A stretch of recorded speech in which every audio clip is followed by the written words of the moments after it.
ESPN is driven by Auto.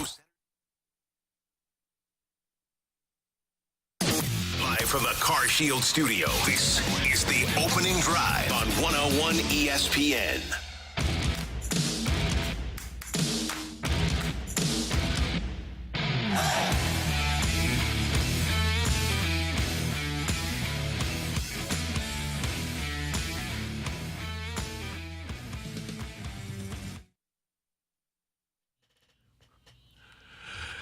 Good morning, everyone, and happy Friday from the opening drive on 101 ESPN in St. Louis with Brooke Grimsley and Dan McLaughlin and Matthew Rocchio. I'm Randy Carricker. It is great to have you with us.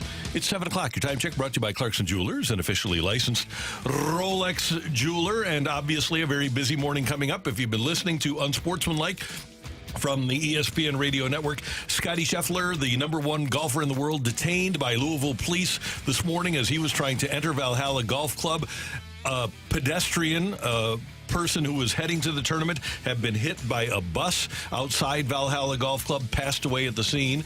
So our thoughts and prayers are with he and his family. But according to ESPN reporter Jeff Darlington, who witnessed the incident, Scottie Scheffler was trying to get into Valhalla Golf Club. He was trying to drive around the crash scene on a median. A police officer instructed Scheffler to stop, but he continued to drive about 10 to 20 yards towards the entrance. At one point, an officer attached himself to the side of Scheffler's car. This is according to Jeff Darlington. Scheffler stopped his vehicle as he turned into the entrance at Valhalla Golf Club, and after about 20 to 30 seconds, Scheffler rolled down his window to talk to the officer. The officer grabbed Scheffler's arm, this is the number one golfer in the world, and pulled him out of the vehicle. According to Darlington, the officer reached inside the vehicle to open the door, and once Scheffler was pulled out, he was pushed against the car and placed in handcuffs. And Jeff Darlington of ESPN has the incident, at least Scheffler being taken away, on his X feed at Jeff Darlington. Good morning to you guys. Dan, your first take. Shocked, and I wonder if he can make his tee time. And where does this take the tournament? He was scheduled to tee off at 8:48 Eastern, so 7:48, about 46 minutes.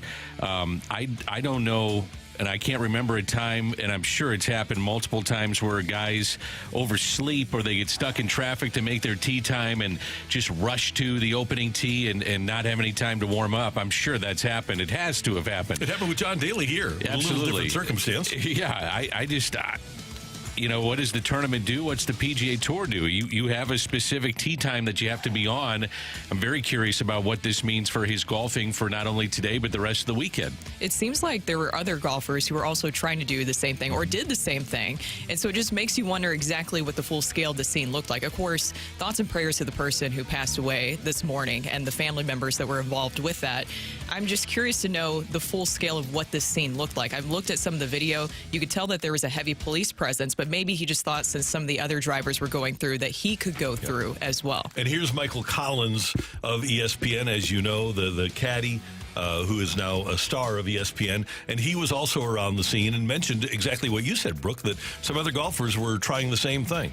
We have just been informed by the PGA of America that play will begin at 8:35 a.m.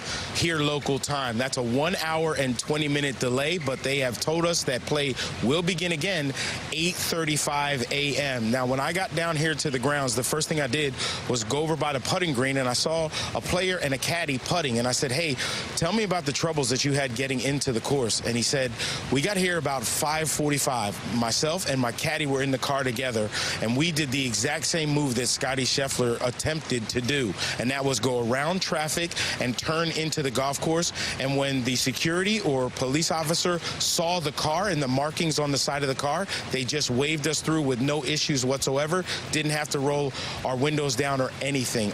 And Scheffler's car, according to reports, was marked the exact same way. Courtesy car, I'm sure, handed out by the folks of the PGA of America, which is typical when you go to any tournament. The players are giving a courtesy car. It happens here at the Ascension Charity Classic. By the way, Jay Delsing will join us at 7:15, normal time at 7:30. I'm sure he's seen something like this before in his 30-plus years on the PGA Tour. I just don't remember it ever happening with the number one player in the world that's won 4 of the last 5 events. I really hate that this happened. you wish that it didn't have to escalate, but it seems like this was just a scene where there was a lot of stuff going on, and sometimes things can get confused, and there's a lot of misunderstandings. A lot of stress. A lot of stress. I hate that it escalated to this moment. Jeff Darlington of ESPN was standing at the entrance to Valhalla Golf Club when he witnessed this going down. I can also tell you that a police officer did tell me, as I attempted to approach the patrol car that had Scottie Scheffler in the back of it, there is, I made clear, he, I believe, thought that I was perhaps Scottie Scheffler's, with Scottie Scheffler. I made very clear that I was with the media. He said, there's nothing you can do, he's going to jail. So there wasn't obviously an awful lot of thought put into, and I mentioned the stressful situation. It doesn't seem like there was an awful lot of thought put into trying to find out who exactly this was. Well, it's interesting, the quote on ESPN.com, and then you heard the clip there. It says, you need to get out of the way. The officer told Darlington, quote, there's nothing you can do. Scottie Scheffler is going to jail. So did he know, and I'm not saying you should get preferential treatment depending on the situation. It is what it is. But did he know this is the number one golfer in the world that you're ready to detain going into his event? I told Matthew when I walked in, I said, by the end of this day, that cop is going to say, why couldn't it have been Brian Harmon or somebody like that? Or just Joe Smith. Exactly. Why do I have to deal with this? Yeah. So it's a crazy situation down in Louisville, and I'm sure that there will be a lot of scrutiny today on the actions of the police officer and the police department. That's not the first controversy that police department's been involved with in the past. So I would guess there will be a lot of scrutiny today. And now, when you think about the tee time, the start of the tournament being pushed back an hour and a half, his time was 7:48 St. Louis time. So you would think that would be moved back an hour and a half too, his particular team tee time. So 7:48 St. Louis time, 8:48. Maybe he would be able to make a 9:18. I don't know. But then after being detained like that, you would worry about just his mindset going into all that. Right, I don't know the rules of I mean, this is such a unique circumstance. And normally with golf, you've got your tee time. And it's incumbent on you to make your tee time. But with the circumstances at hand, would the PGA of America say, you know what, this is such a ridiculous situation that we will break the rules, so to speak, and move him back his tee time?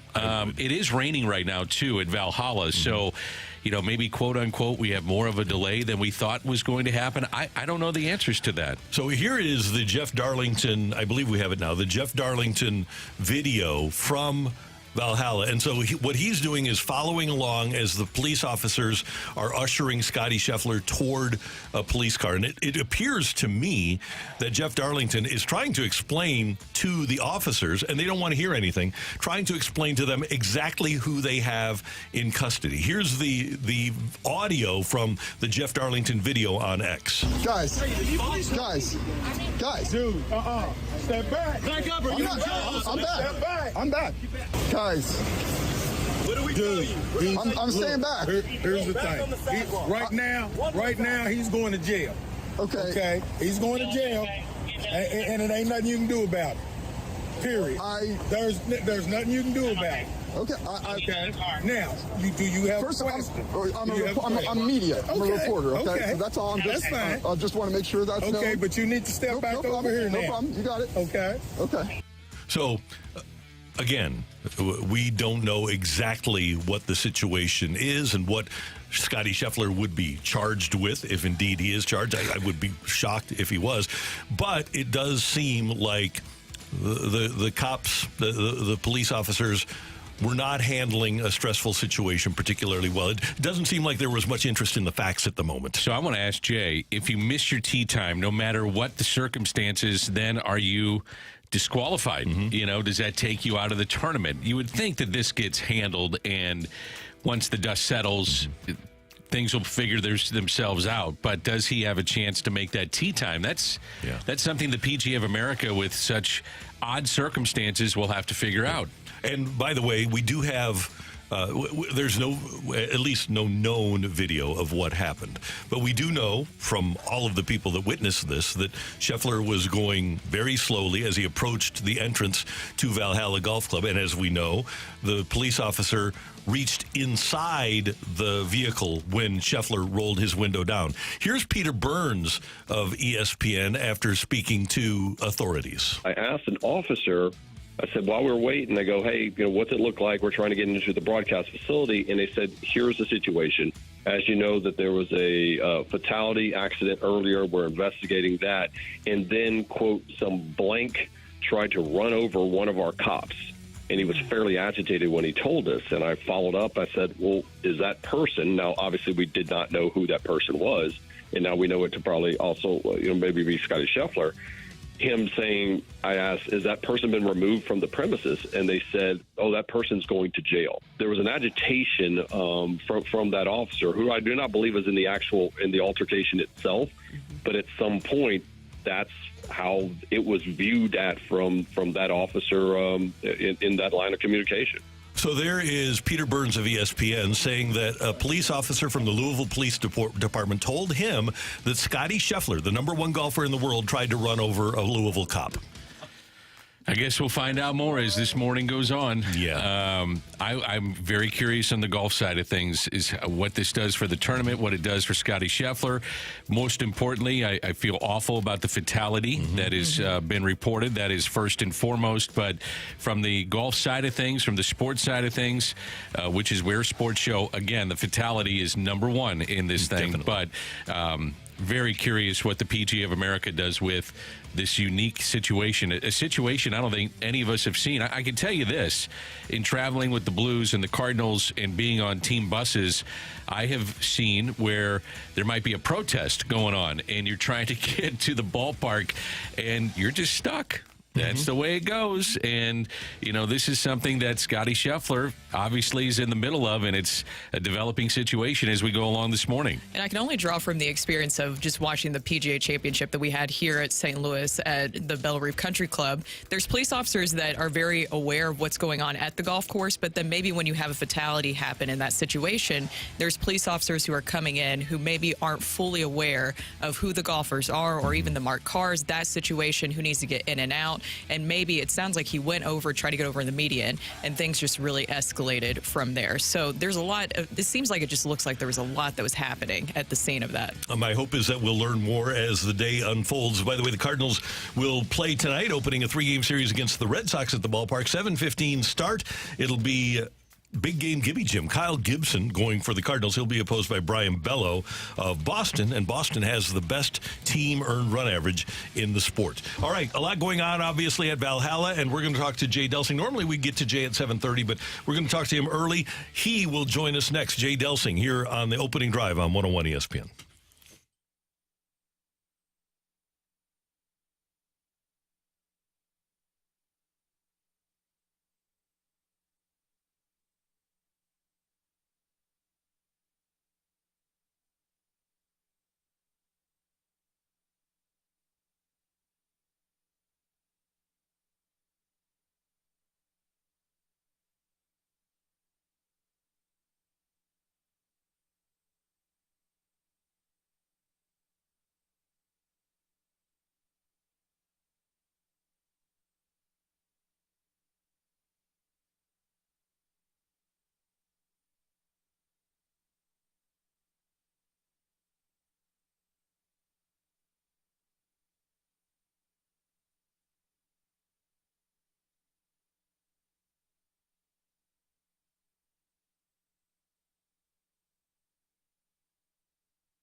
Back in the day when Danny Mac and I were taking communications courses at Lindenwood, it was a great campus, and it was a great place to go to school, and it still is at lindenwood.edu. But here's the thing. We didn't have Division I sports, and now you can discover your roar at Lindenwood, home of NCAA, Division I Lindenwood Lions sports, and over 50 student clubs and organizations. You can apply today at Lindenwood or schedule a visit at lindenwood.edu. It really is a fantastic institution. Lindenwood has been around since 1832, and it's been educating the St. Louis region for almost 200 years, and they award over $30 million in scholarships and grants every single year. And that, along with the cost, makes it one of the most affordable private universities in the region. They have traditional and online programs for every stage of your academic journey.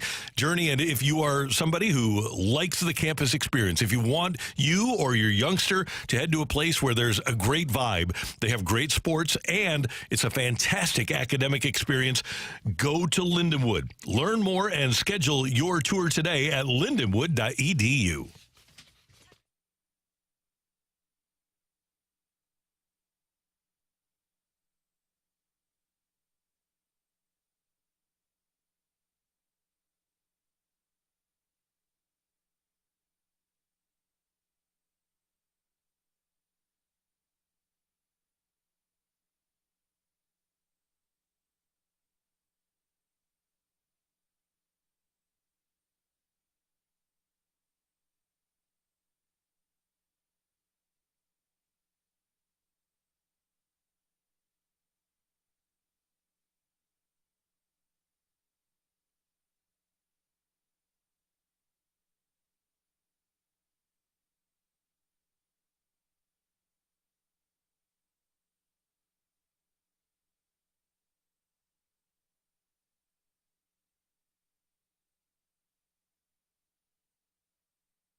Danny Mac, Randy Carricker, and the opening drive on 101 ESPN. Scottie Scheffler now has a mugshot out there, so apparently he has been arrested, and so that doesn't bode well for his ability to play in the PGA Championship today. Arrested, and we don't know what the charge is, but after an incident where he was trying to get into Valhalla Golf Club, was stopped by police officers. They reached into his car, opened the door, and pulled him out.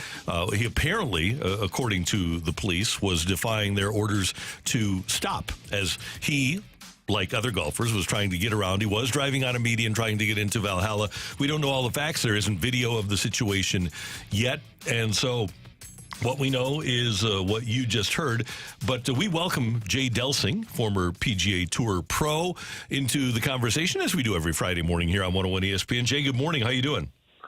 I'm doing well, you guys. There's never a dull moment in the world of golf, is there? Holy cow. This is crazy. And we do have a mugshot of Scottie Scheffler in an orange jumpsuit, by the way, booked at 7:28 Eastern this morning. So about 50 minutes ago, officially booked. And now we do have a mugshot. And if you have a mugshot, and if you're wearing the orange jumpsuit, I'm presuming that you have been arrested. So, Jay, we wanted to get you on early to talk about the golf aspect of this. And first of all, if Scottie Scheffler, let's just ask him about the PGA. Could the PGA Tour move his golf time if he were able to go later today? Well, first of all, guys, when there's so much to unpack here, but if if that mugshot was taken at 7:20 Eastern time, that's 6:20 our time. So that the reason why that's notable is because of this fatality, the PGA of America set all the tee times back an hour because of the bedlam and the chaos and people not getting able to. I mean, spectators, volunteers, nobody could get through. When there's a fatality, I guess these roads were completely shut down. Okay, and so the PGA of America has backed those tee times up. It's raining down there now, and there was an update that I guess the entire delay is going to be an hour and a half. Now, typically speaking, I got into the PGA Championship down in Shoal Creek back in the 90s because Ken Green misread his tee time and didn't show up. I was the first alternate. I was standing on the tee. A guy taps me on my shoulder like, "You're in." And I knew one thing. Once I hit that first shot, they couldn't take me out. So I sprinted up to the tee. I threw my 1-iron down on the ground, and I just slammed this thing down there somewhere, and I was in the field. But because of the extenuating circumstances here, and I don't think anything like this has happened, but the tournament committee does have some leeway.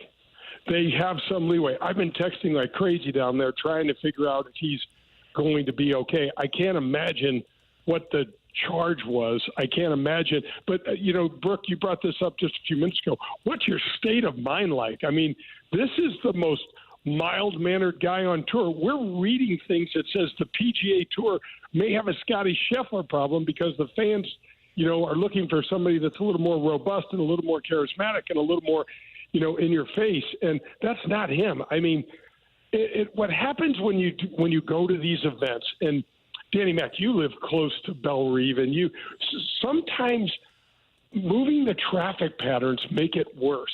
I know that sounds crazy because there's studies done and everything, but you get these traffic patterns, and most people are used to a road to go. This is a two-way road. I'm going to work, whatever, and it just can really jack things up.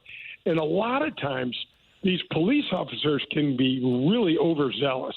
And with the fatality this morning, everybody was running on 10. So it's really super unfortunate. I can't imagine this cop seeing the decals on the side of his car.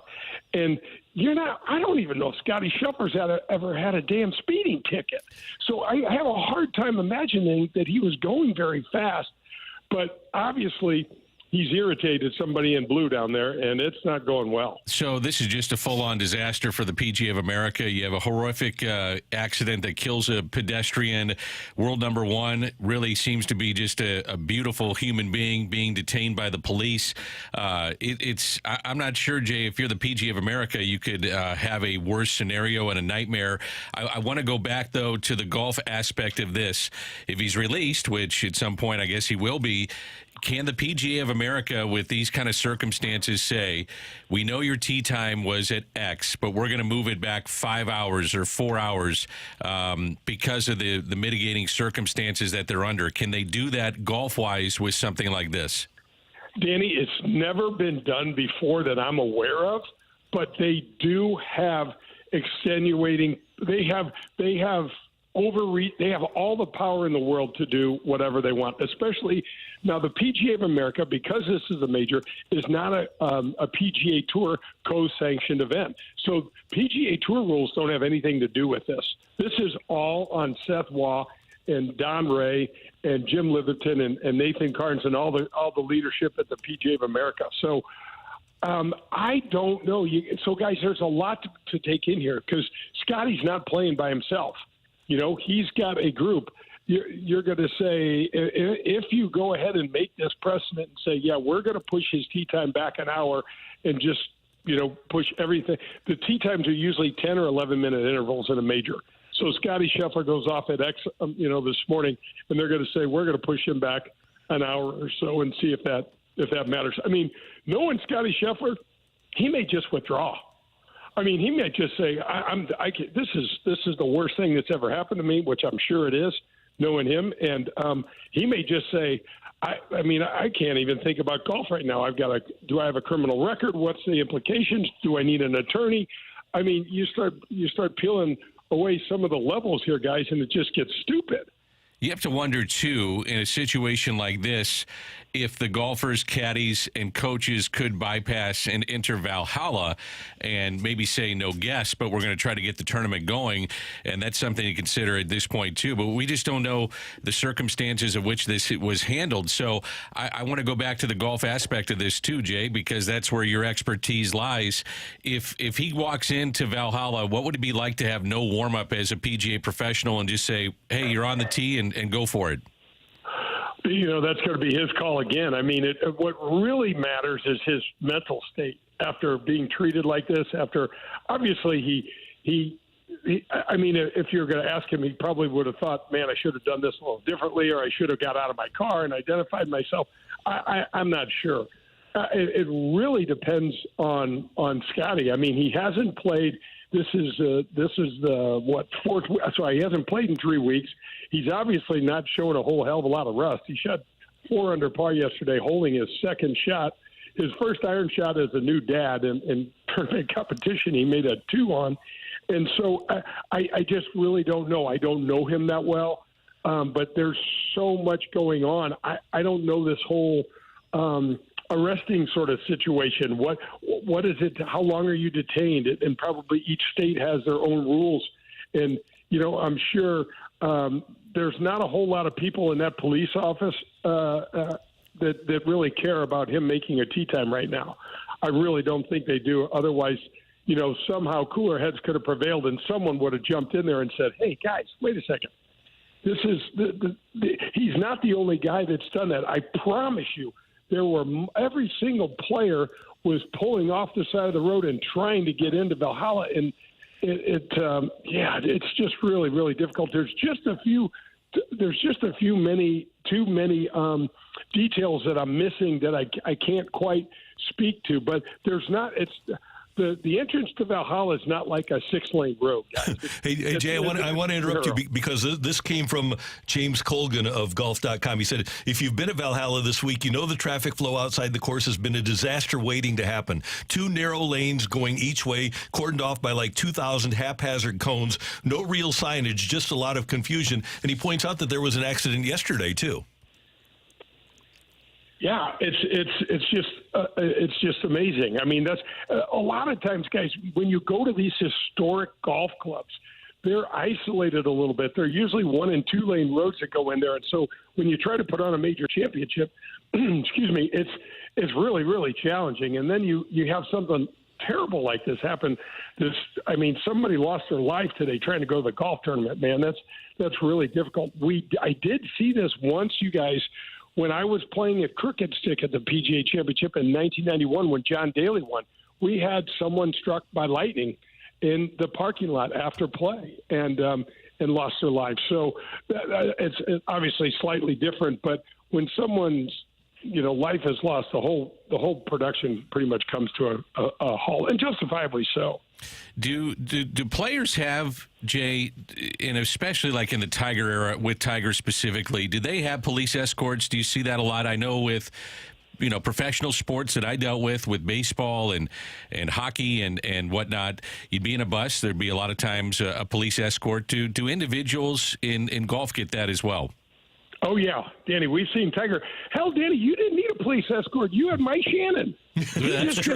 Get out and move the cones and the barricades. He was America's guest. There's no doubt about it. Guys, I just got a text from Don Ray, who's the vice president of the PGA of America, and he said it's all good.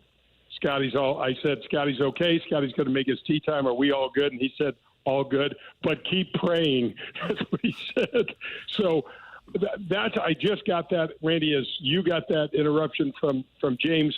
I got that from Don, and so I can tell you that the PGA's highest priority is trying to put this thing to bed as quickly as possible and get back to golf. Man, it's been a tough time. Well, getting back to golf, one of the things I want to throw to here is that Jim Nantz will be on your show from 8 to 10 this Sunday, and he talked about broadcasting here in St. Louis.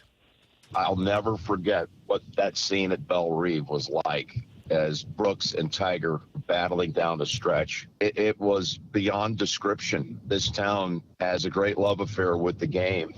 I just wish we were there more often, and I trust there will be more big events coming soon. But St. Louis has stated its case of what it will do. If you bring it, they'll be there. I've loved being able to broadcast several times from Belle Reve. I even missed the days of covering the Rams. I had a Final Four in St. Louis in 2005. It's a great sports town, undeniable, and I've got some great memories there, and hopefully I've got a few more to be made. And that'll be nice to see in the BMW Championship coming to St. Louis in 2026. And, Brooke, you wanted to add it to this, too. Yeah, just one last question I have for you, just kind of switching gears a little bit, because, as you said, there's always so many stories surrounding the PGA Tour currently right now. I know that you heard about Rory McIlroy's comments the other day where he talked about Jimmy Dunn and his resignation. What do you think about that, and what do you think this means moving forward for the PGA Tour and for LIV? Hey, Brooke, I hope it's not Jimmy Dunn's birthday this week, too, because he's probably going to announce that on Twitter or some other thing. I mean, his timing is just so bad. I mean, if that didn't scream self-serving, Brooke, nothing did. Look, Jimmy Dunn is a mover and a shaker in the golf world. Everybody knows it. He's a member at Augusta. He's a member at Seminole. He's that guy. But that guy has to come out during the week of the PGA Championship and tell us that he's superfluous and not going to be involved in any of these negotiations anymore. Give me a break, man. The PGA of America has been busting their butt to run a championship. They got I don't know what the purse is, almost $20 million. I know that they had to come up with an extra $5 million that they didn't have, to suffice the purse requirements. And then he comes out and says that. Brooke, it just stunk to me. I mean, I also read an article from Jordan Spieth, and Jordan Spieth was throwing shade at the PGA also at the championship, and I'm just like, what in the heck is going on? A major championship, and it just sounded really entitled, and Jimmy Dunn seemed really self-serving to me. I mean, I'm sure Jimmy Dunn doesn't like to be criticized, but and I'd love to hear what he's thinking, but why did that have to come out, period, in the headlines, and why did it have to come out the week of the PGA Championship? And Rory, sorry, I didn't mean to cut you off, but also Rory McIlroy is very close with him as well. Yeah, and I'm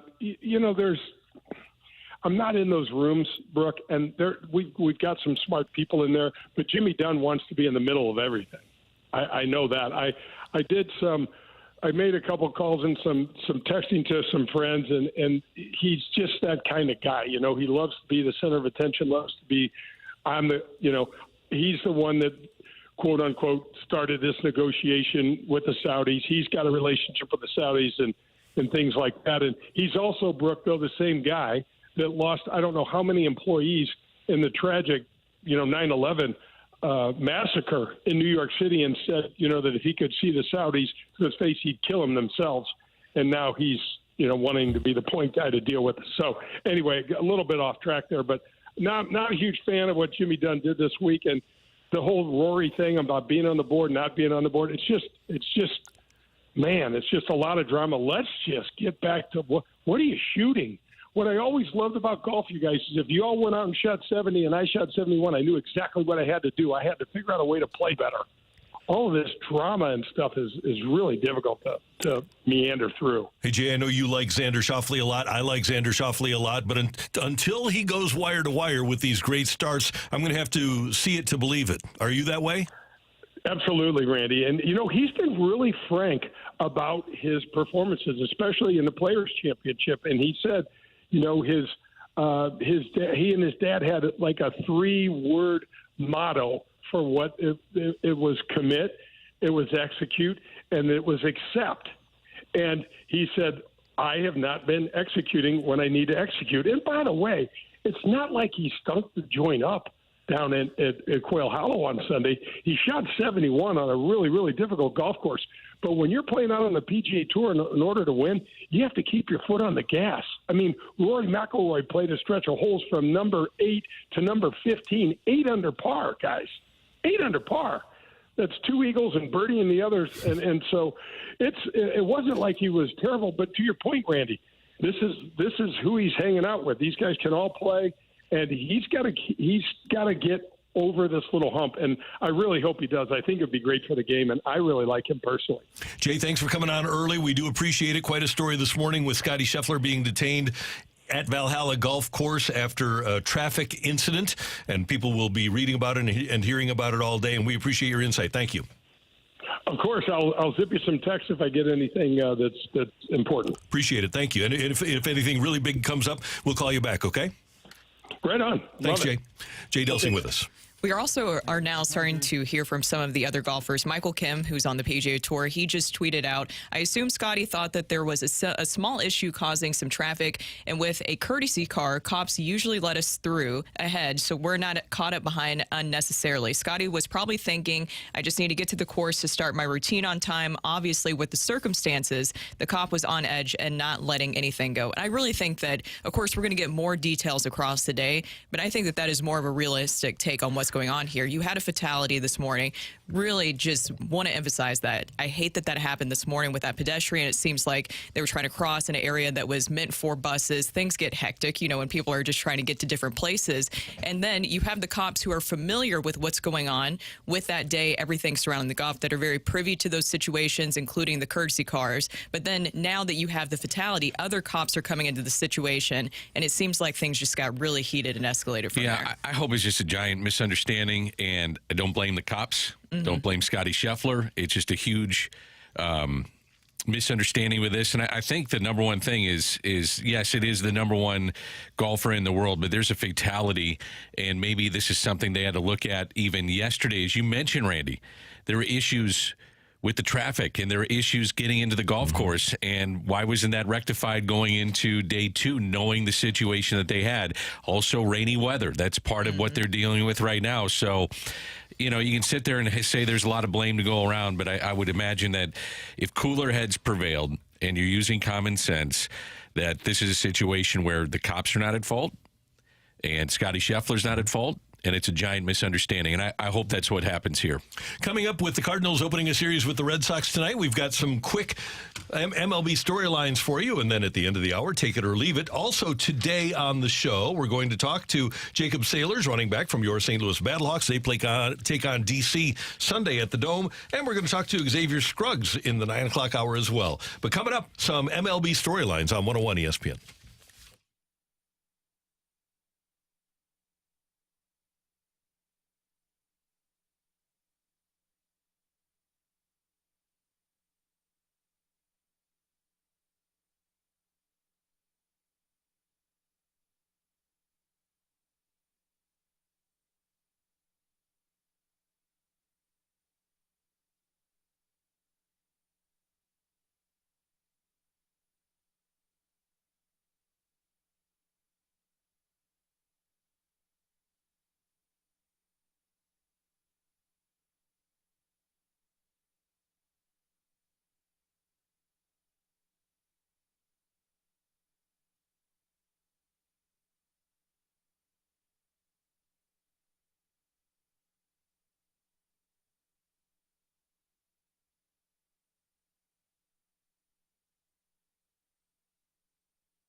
Change up your fantasy game and win big just like I did last night on Underdog Fantasy with their new Pick'em product right now in Missouri, Pick'em Champions. You can pick 2 to 5 players from at least 2 different teams, select higher or lower on the player stat projections, pick your entry fee, and then you're going to be entering a game alongside other underdogs. As long as you hit your entries, you're going to be walking away with your winnings. Just like I did yesterday, I had about a 10x to win, but because of the way the game I was in, not a lot of people made their entry, so I actually won about 11.5x on my original entry. And so the smart thing here on this next entry is going to be to fade me because I haven't won 2 in a row in a while. So fade this pick. Do not follow it because yesterday we were able to get a win. I'm going to go with lower all around the board again on an NBA playoff entry. Here's the thing. It's Friday. There's some golf going on. Maybe you need to change up one of your golf entries from yesterday because it looks a little bit different today. So maybe you want to switch over to some Cardinals baseball, maybe some NBA. I'm going to go with NBA. We're going to go lower than 33.5 points, rebounds, and assists for Tyrese Halliburton, lower on the points, rebounds, and assists for Jalen Brunson. That's 45.5, and lower on 26.5 points, rebounds, and assists for the big man from Indiana, Miles Turner. So we're going lower all across across the board on Halliburton,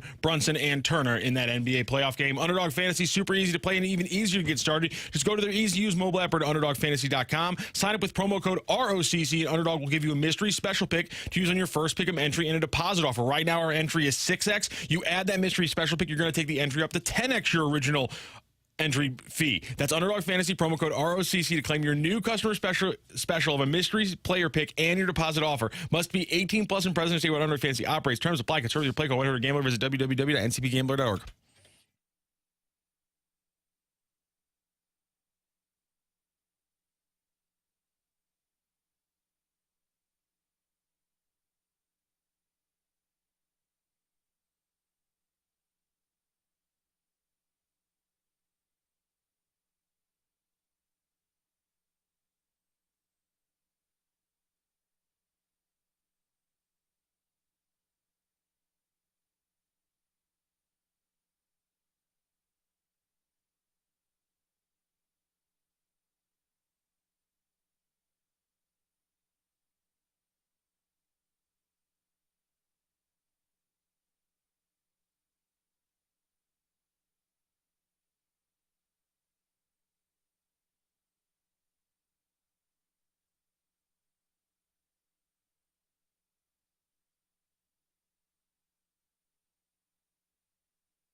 This is Rocky with your Sports Center update, driven by Johnny Londoff Chevrolet and Johnny Londoff Autoplex. Cardinals back in action after a day off yesterday, starting a 3-game series against the Boston Red Sox. 7:15 first pitch. Tonight it'll be the righty for the Red Sox, Brian Bayo, facing off against the righty for the Cardinals, Kyle Gibson. Bayo on the season for the Red Sox, 4-1 with a 3.13 ERA. Kyle Gibson, 2-2 for the Cardinals with a 3.67 ERA. Last night in the NHL playoffs, the Rangers over the Hurricanes, 5-3. They came back late in that game after being down 3-1 to finish off that series with a 4-2 win. The Canucks over the Oilers 3-2 in the game, and they've also taken a 3-2 lead in that series. That is your Sports Center update, driven by Johnny Londoff Chevrolet and Johnny Londoff Autoplex. See them at londoff.com. Chevy, together we drive. Are you kidding me?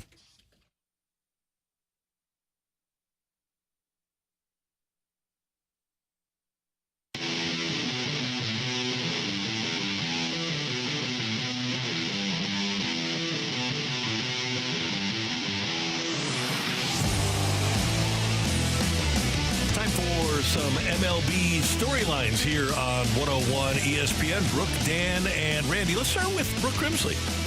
Oh, guys. Did you see what happened last night with the Dodgers and the Reds? Now, with the light shining brighter in L.A., it wasn't some of the names that you might think of with the Dodgers that were the stars of the show. It was actually Elly De La Cruz. 4 stolen bases in a single game. Did you guys know that that was even possible now in this day and age? I didn't think it was possible either, especially against the Dodgers. Tyler Glasnow was on the mound for that. 4 stolen bases for Elly De La Cruz. He now has 30 so far this season. In comparison, the Cardinals as an entire team, they have 21 stolen bases combined. Is he the most exciting player in the game today?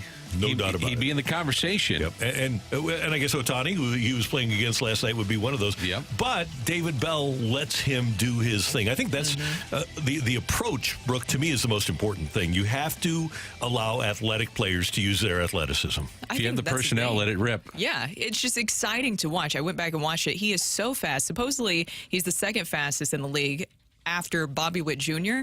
But then after watching that, I'm like, are we sure about that? Can we time these guys next to each other and see how it goes? But I mean, he's such a young, exciting player to watch. And when he's doing things like that, it just feels like 80s baseball. And that's what I'm sure the league was wanting when you make the bags bigger. And he's taking full advantage of it. Yeah, more offense. And I'm going to stick out west, and it's the Dodgers. What a shock. They're 29-17. They've given up 4 or fewer runs for nearly 3 straight weeks. So their pitching staff, even though they got hit with another Tommy John yesterday, doesn't matter. They will replace him, and they've got more guys coming. But I went with the investment of Shohei Ohtani. They have tapped into the overseas market, and every week they're getting a new sponsorship to look at the investment of $700 million. And there's even some talk of maybe just saying, why not just leave him as a hitter? Don't worry about pitching next year. His bobblehead night saw seats going in the $300 to $400 range, and it backed up traffic into Dodger Stadium, which is an issue anyway.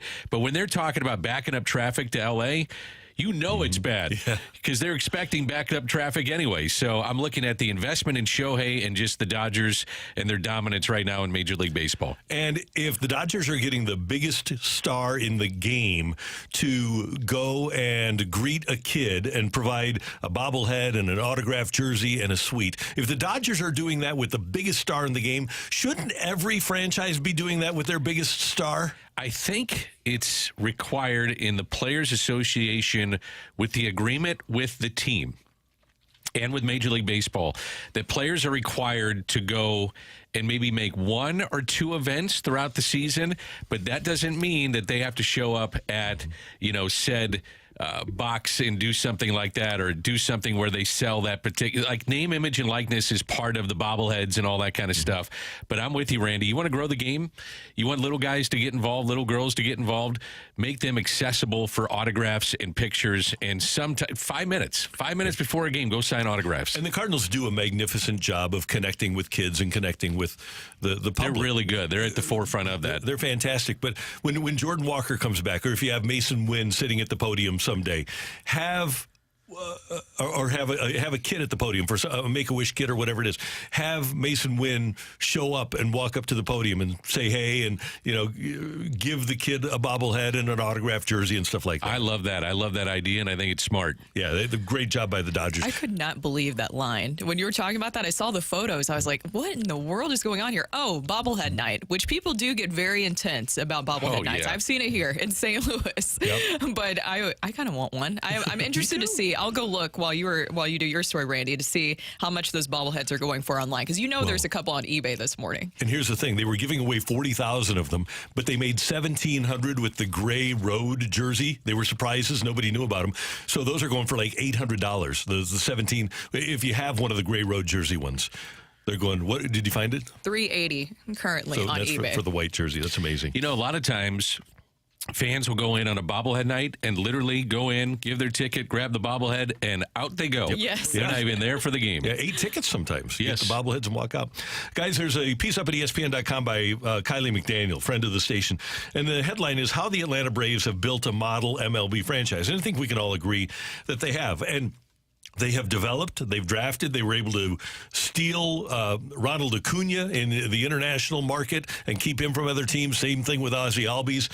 They have brought in the right players, and they've developed their young players. One of the things that's not in the article, though, that I think Atlanta does really well, their bench coach, Walt Weiss, is a 14-year major leaguer, former major league manager.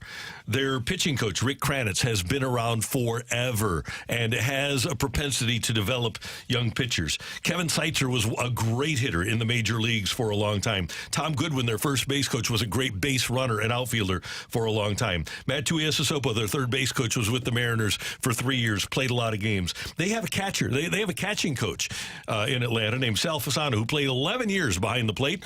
We remember watching Sal Fasano play. The Phillies, I think. Yeah, he played maybe for everybody. Yeah. But he caught 11 years. Stash that he had? Yeah, the right. Fu Manchu, I think. Yeah. But Eric Abreu, who's their bullpen coach, was in the majors. They have a hitting consultant, a new guy, so he doesn't really fit the mold of the other guys. A hitting consultant, his name is Chipper Jones, who stops by to help out the hitters now and then. I think he's good. What makes the Braves a model franchise is not only their ability to evaluate, but their ability to develop at the major league level with veteran coaches, people that have been there, that have done that understand what it takes to succeed at the major league level. Congratulations to Alex Anthopoulos and the Braves. They really have built the model organization. So we, of course, don't know the full scale of the salaries of all those guys, but we all know that with Major League Baseball coaches, they're not getting paid a lot of money. So how are you getting these guys to buy into sacrificing, obviously, a lot of time, maybe not the best pay, but to be a part of this organization. Gym rats, people that love the game. Love the game. Absolutely. I remember going down to spring training and watching the Giants. Remember Jim Davenport? Jim Davenport was like 85 years old, and he's down there with the white hair. He's down there in spring training helping people out. And what you need, I guarantee you, every single one of these guys just loves the game, and they love the competition every day. I think the other thing that the Braves have done is have consistency in their lineup. And what I mean is that from a financial aspect and how they built their roster, they took some chances on young players and gave them long-term deals. And I think that's part of it, too, is the consistency with that. Brian Snitker will throw out a lineup, and it really does. They had the fewest changes in their lineup a year ago from 1 through 9. It was just your plug in of 1, this guy's 4, this guy's 7, this guy's 9, occasional day off, but they kept those guys in those spots. It's been that way for a couple of years. And why? Because they're locked up to long-term deals. And Dan, it'll be that way. Like you say, the long-term deals, 3, 4, 5 more years. Acuna, Michael Harris, Austin Riley, Ozzie Albies, Matt Olson, Sean Murphy behind the plate. Both catchers, Murphy and Travis d'Arnaud. D'Arnaud, yeah. Max Fried is going to become a free agent after this year, but they gave Strider the big money. They're going to give, apparently, and I think it's a roll of the dice, but they're going to give Chris Sale a new deal. They have done a really good job of developing and keeping their young players and getting them better. You haven't seen those guys regress. How do you think that they're keeping these guys healthy? And I'm looking specifically at the position players. Is it because there is something to having that defined role that you're not moving around as much that could possibly be a factor in that? I think so. I mean, in this day and age of moving lineups all over the place, and I'm not a huge proponent in doing that, but it's part of today's day and age of baseball. I do think, though, there's something about plug and play, and that's what Brian Snitker has done. Let's face it, guys, the number one thing that they've got is talent. Mm-hmm. And the coaches are a big part of that, too. I think they sustain it and keep it in check and run a good clubhouse, so that's something that when you have a veteran staff, that's the other part of this, Randy, is that They keep order in the clubhouse, too. If things get a little awry, those are the kind of coaches that can say, hey, I've been there, done that, man, and you're out of line, and this is what we need to do. Fun teams to watch, all the teams we talked about, whether it's the Reds, Dodgers, or Braves. Baseball's fun right now. All right, coming up next, get your text into the Air Comfort Service text line, 314-399-9646, 314-399-YOHO! On a day like today, with what's going on with Scheffler, guys, I don't know. I mean, you might put the yo-ho. Well, I just said it. Oh, it counts. I should have said, the aside. Yeah, but now I just got to do it. Yo-ho. Thank you, Dan. No Beautiful. problem. TIOLI next on 101 ESPN. Put it on the shelf.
Take it or leave it. Want to say something?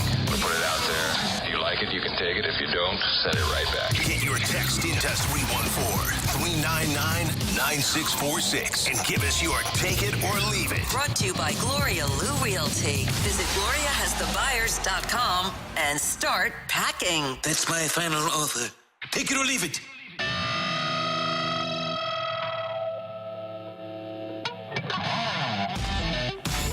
Brooke, Dan, Randy, and Matthew. Time for Take It or Leave It on 101 ESPN. More car trouble for a Chiefs wide receiver. We know what happened to Rashee Rice down in Dallas. Dateline Kansas City. Xavier Worthy, the Chiefs' first-round draft choice, had his car stolen from his Kansas City apartment, and they haven't found it yet. Take it or leave it. Every single Chiefs wide receiver should just be given a Prius with his contract.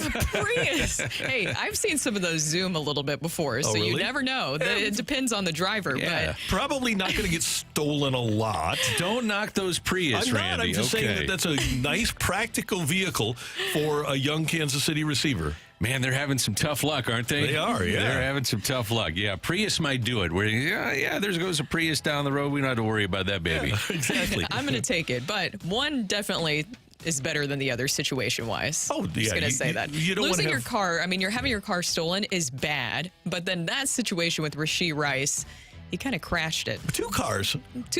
Yeah, exactly. That was a bad situation. Yes. So take it or leave it, guys. No player has stolen at least 100 bases since Vince Coleman in 1987.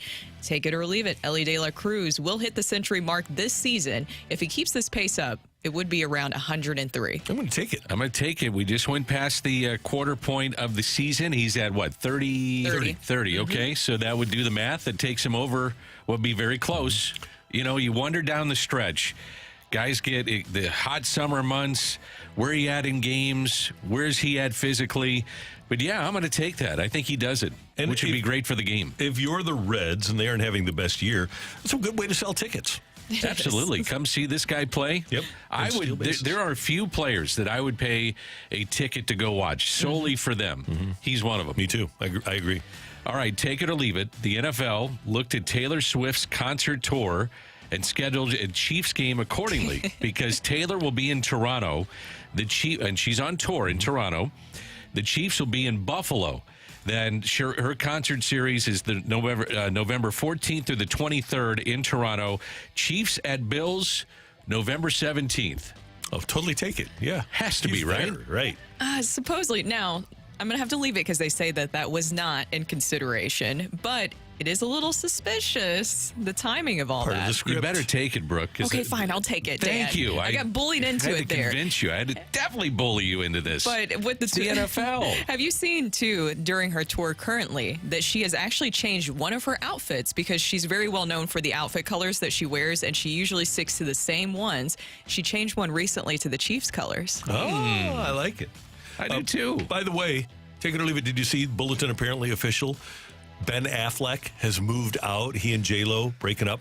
Did see that. Take it or leave it. A-Rod is back, baby. I'm going to take it. Maybe she's a big Minnesota Timberwolves fan. Maybe she'll find herself in the first row coming up in the next series if they beat Denver.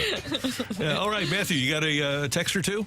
Or do we, he doesn't want to do it. He just wants to go right to a commercial. Yeah, I was pretty much planning on just going straight to commercial from this. Oh, yeah, we got to get to Jacob Saylors. We do. Jacob Saylors. Oh, yeah. So we'll get to Jacob Saylors. Battlehawks running back next on 101 ESPN.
run it up the middle. Saylors spinning his way into the end zone for the touchdown. McCarron flushed out on the run, hooks up with Saylors, and he gets the touchdown. First and goal inside the 10.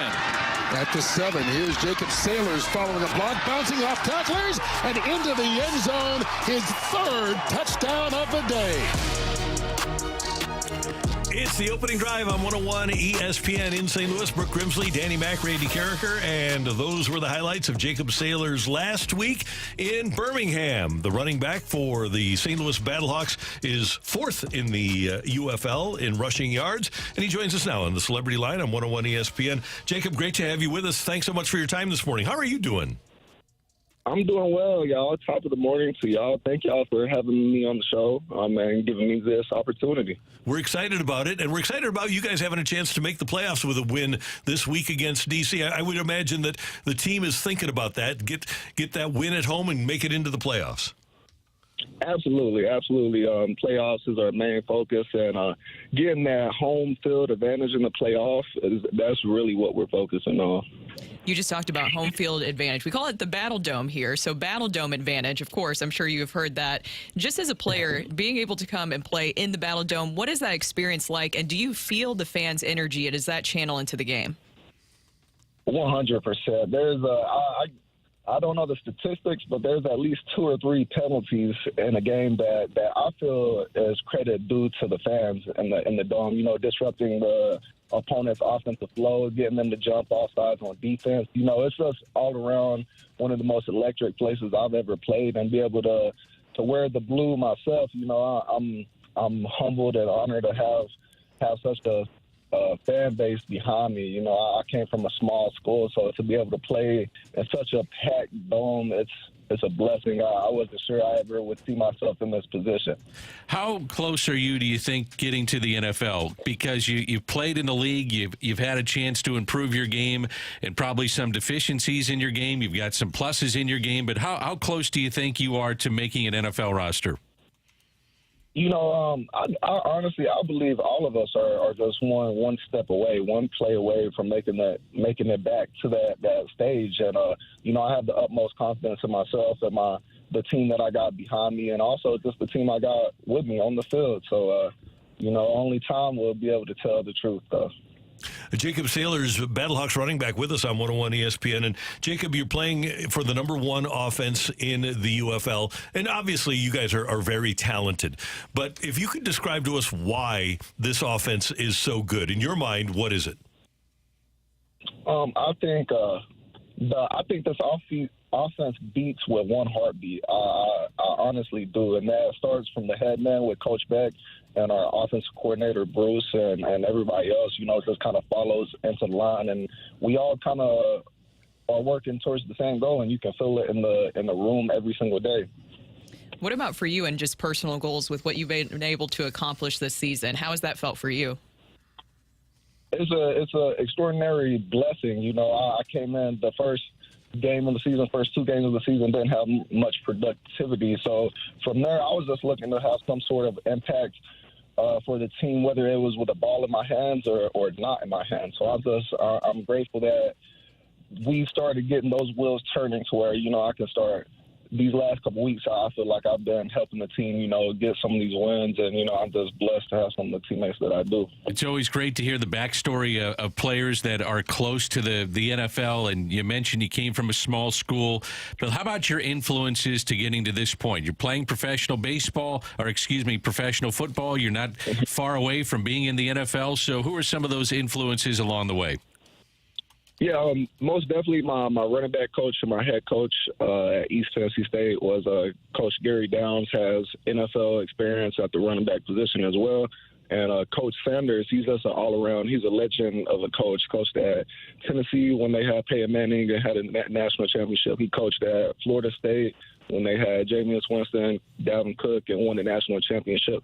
So having some of those top-tier coaches and role models in my life, really, they planted seeds in me early in my college career, and just over the years watered it and continue to watch it grow and develop into the player and the man I am now. So I owe a lot to those 2 coaches in specific, but I have a tremendous amount of respect for all the coaches I've had every step of the way. I really do feel like God laid out each of my coaches in front of me for a different reason, because I've had a bunch to gain from each and every single one of them. Hey, Jacob, obviously you're a running back, but your defensive coordinator also came from East Tennessee State, Donnie Abraham. So do you have a different sort of relationship with him because the backgrounds are there? I'd say so, absolutely, yeah. It took about 2 weeks before I even had a clue, who he was, to be honest. But I think I came into training camp one day with one of my college shirts on, and he recognized it. He was like, "What's that stand for?" And I told him East Tennessee State, and he was like, "No way, dude, that's where I went to too." And in our introduction, me and Coach Beck's talking about all his stats, interceptions from the NFL, just a tremendous career that Coach had. And he was telling me he's from East Tennessee. I'm like, dude, no way. I was testing him. I was like, what city is ETSU in? I was like, what's her mascot, stuff like that. And, he passed all the questions, flying colors, man. And kind of from there, that kind of started our relationship, because as an offensive player and a defensive coach, you don't really interact that much. So that kind of fueled it. And ever since then, yeah, I believe that me and Coach Donnie have a great relationship, that goes further than off the field, as we're both in that alma mater. That's cool. I asked Butler about this last week because I think a lot of fans just want to get to know you guys a little bit better. So outside of football, of course, what are some other things that you enjoy doing? Yes, I have a almost 11th-month daughter. I say if it's not dealing with football, then there's more times than not dealing with her. But I'm a family man, family-oriented through and through. Come from a very small family in the woods of Tennessee. So I actually have it tatted on my chest as family, or God above family, above football. And those really are my pillars in life. It's great to hear that, and it's such a great outlook on your career too. And I as Brooke said, we're trying to find out more about you guys. How about favorite players growing up? Who did you enjoy, and who do you model your game after? Yeah, LaDainian Tomlinson, man, the number one running back in my opinion. Just on the field, off the field, just love the guy. And then besides that, you got people like Reggie Bush that are just electrifying from start to finish. Even Troy Polamalu, I played a lot of defense growing up. I actually got recruited to the college I went to for a defensive back, but that only lasted about a week before they switched me over to running back. So, those are some of my top guys right there, I would say. So, Jacob, you mentioned your 11-year-old daughter, and you're running back. You're fast and have good moves. Who's quicker and who has better moves, you or your daughter who's mobile now? It's definitely me. Yeah, she's still working on it. She's not there yet. Me and her mom talked about it all the time. Her mom always says that she gets her speed and stuff like that from her. So I like to let her have those small victories. Good. Okay, tell us what you expect from DC this weekend. Yeah, they're coming off a loss. They're going to be fueled up. Of course, coming into, like you guys said, the BattleDome. I feel like every team that comes through there plays one of their best games. So, it's another game, another week. It's always about us. Even the weeks prior to this, some of the losses on our schedule, I feel like the opponent, yeah, they might have played well, whatever, but I feel like everything's kind of in our control when it comes to where we want to be at the end of the year and our destiny. So, yeah, that would probably be my answer. And Jacob, I would think when you guys look at the body of work, you've lost 2 games, both road games. You lost one on a last-second field goal, and you had a chance to win the other game. You were down 4, had the ball with an opportunity to win at the end. So you're a team that doesn't get blown out. You must feel pretty good about the way the season is unfolding. Absolutely, man. I feel like we've been tested through and through, time and time again. And I think this is just the team ready to go down the stretch and get a championship. Jacob, great to have you with us. Good luck on Sunday against D.C. over at the Dome, and hopefully we can bring it home. And I know tickets for the UFL Championship are going on sale, and we'd love to have you guys here at the Dome for a home game to try to win it all.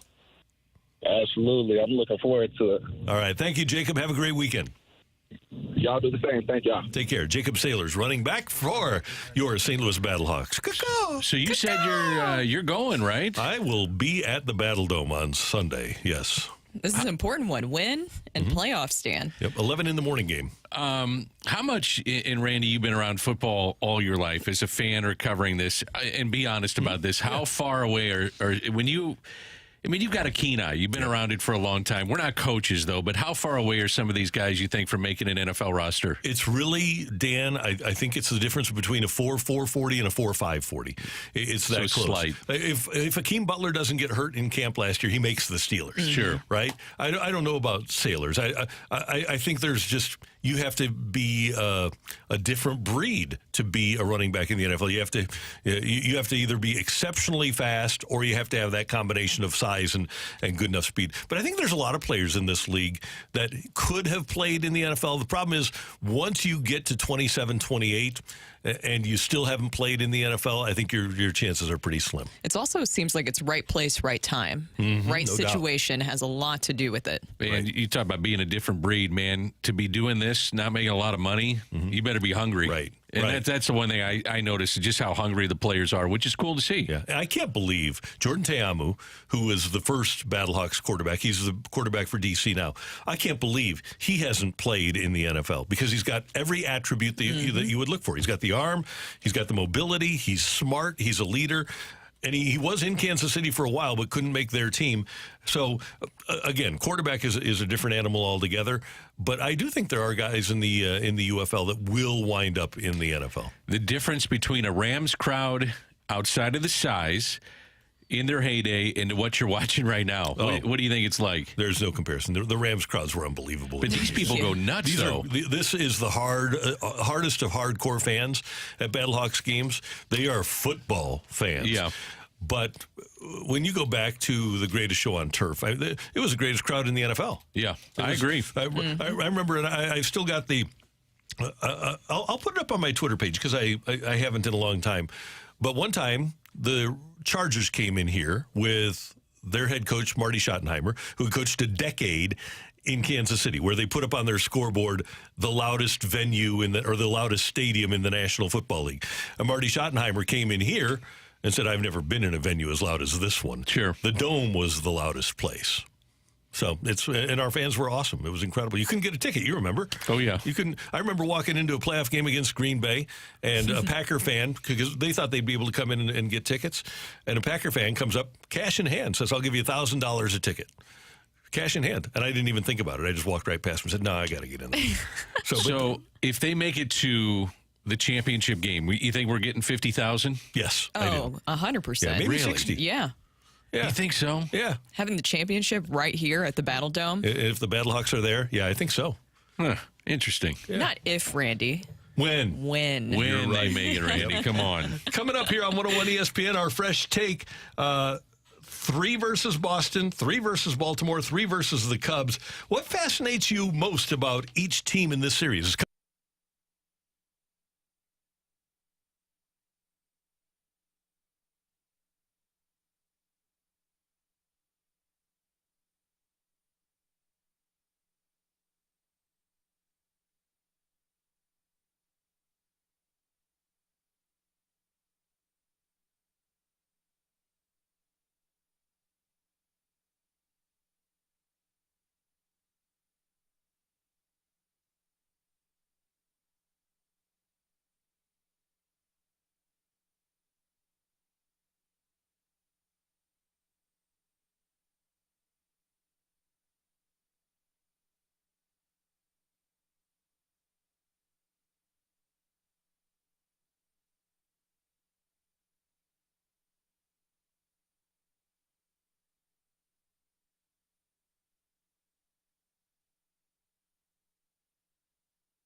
Hey everyone, it's Brooke here, and this year we decided it was time to make a major upgrade to our home by updating our bathroom. We have this house in U City. It's over 100 years old, and we love it, but we never exactly loved our main bathroom. So we decided it was time to make a major change, and we reached out to one of our great sponsors here of 101 ESPN, and that is EMB Granite. EMB Granite's team visited our house for a free consultation, and they came up with the vision of how to really transform our bathroom. My favorite part of working with EMB Granite was stopping by their amazing showroom to explore their large selection of in-stock custom countertops, all their different cabinet options, and of course, I loved picking out the new colors for our bathroom. Jen was the one who was working with us, and she was just so great. She came up with so many ideas that fit within our budget, and that's what they've been doing there at EMB Granite for over 20 years, turning visions into realities. So schedule your free consultation by calling 314-645-9300 or go online at embgranite.com or stop by their showroom today and make sure you mention that I sent you.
Fresh perspective on today's top stories. This is Fresh Take. Presented by Lindenwood University. Real experience, real success.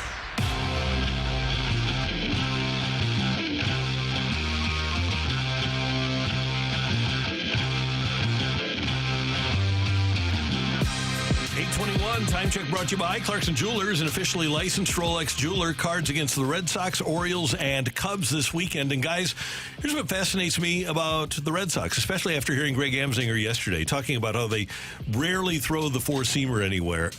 I want to know how the Red Sox have the best ERA in baseball and the best starters ERA in baseball. I'm fascinated to watch them pitch this weekend. I really do not understand it whatsoever either. And also, we're going to see Brian Bayo, who is another interesting arm in this situation. He recently came off the injured list, and he's been doing really well. He has a 3.13 ERA currently, and as I mentioned, just came off the injured list. But I don't know what is working for them formula-wise, but it is working currently.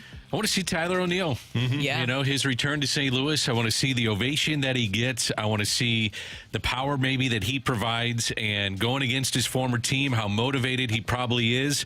That to me is the storyline of this series. The return of Tyler O'Neill to St. Louis, healthy, which he could not stay healthy in town. But for me, seeing the Red Sox, seeing them coming in, it also conjures up memories of seeing them in postseason play. So that's one of the things I like about interleague play. But seeing Tyler O'Neill come to St. Louis. Yep. I feel like we're going to see the revenge tour. Now, something of note with Tyler O'Neill, he did hit his 10th home run of the season on Monday, but prior to that game, he's kind of been scuffling a little bit at the plate. He was hitting just 143 with no home runs, 1 RBI over his last 10 games. He struck out 18 of his last 35 at-bats, too. It kind of feels like we're setting up for him perfectly to maybe get back into things here. What kind of reception? He's a standing O. You think so? Oh, yeah, from Cardinal Nation. Yeah. It's interesting. I mean, Yachty always knew when to step out in front of the plate. And I don't know if Contreras was told by his teammates when he got to St. Louis, stand out in front of the plate with certain guys that come back, because it's not always done in every organization. Right. Yeah. And then you have Herrera or Pages tonight. Would they have the forethought to say, I need to step out in front of the plate? And maybe their teammates need to remind them to do that. And if you have a ticket going to the ballpark, I'd be curious your reaction to seeing Tyler O'Neill, too. Yeah, I'm intrigued by that. Yeah.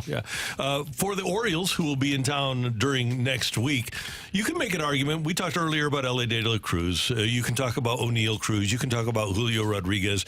You can talk about Jackson Chourio. I can make an argument that Adley Rutschman is the best young player in the sport. And that's what fascinates me most. Of all of the young players on the Orioles, he's the one I'm most excited to watch play. He just had a walk-off, too. And I'm looking forward to seeing Gunnar Henderson as well.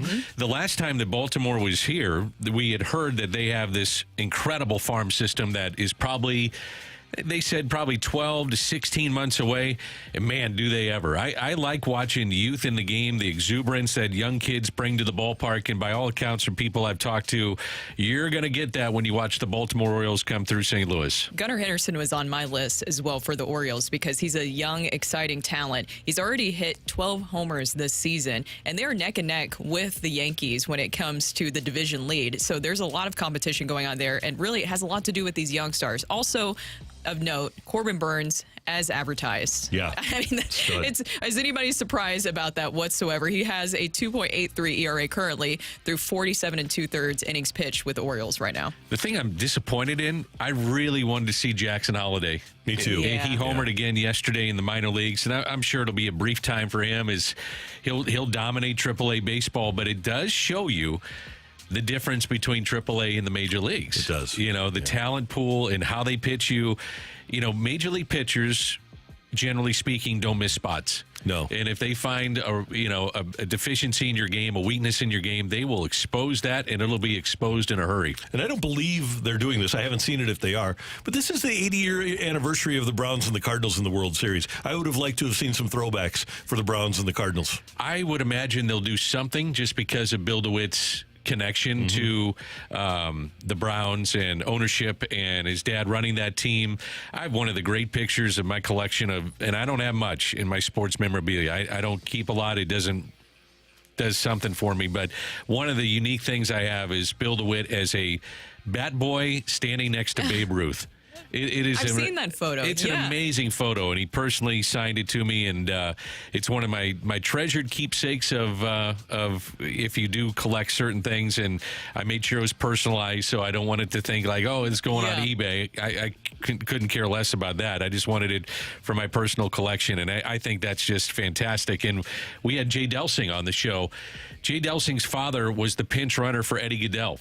And a lot of people don't know that. Jay Delsing's father played Major League Baseball, and when they had Eddie Goodell, commonly referred to as a little person now, to make sure that you're right, he walked on 4 pitches, and Jay Delsing's father, Jim Delsing, was the pinch runner for Eddie Goodell. So there's a lot of storylines in St. Louis with the Browns, obviously, and the Cardinals. Yep.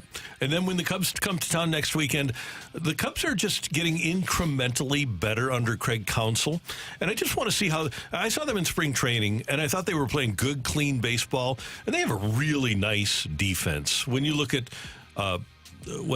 Swanson and Horner up the middle, and when Bellinger's in center field, they've got a really solid defense up the middle. I think they're going to get incrementally better, and they're pitching better than I thought they would. I'm just intrigued and fascinated by the overall Cubs vibe this year. And oh, by the way, the Cardinals in that series will unveil their City Connect uniform, so that fascinates me too. Oh, I'm very fascinated. I'm also nervous about that because I've seen what I believe, I don't know if it's true or not, of some of possibly what it looks like. Maybe it's like the Lou with the arch. It feels like for sure the arch is going to be somewhat involved with this. I was told by an executive that, if we don't have the arch, that'll be a big miss. So basically, the arch is going to be in it. Has to be in it, doesn't it? Yeah. Can I give you another thing about the Cubs that I'm watching? I've talked a lot about Shota Imanaga, but somebody else who's not getting a lot of headlines in their starting rotation is Javier Assad.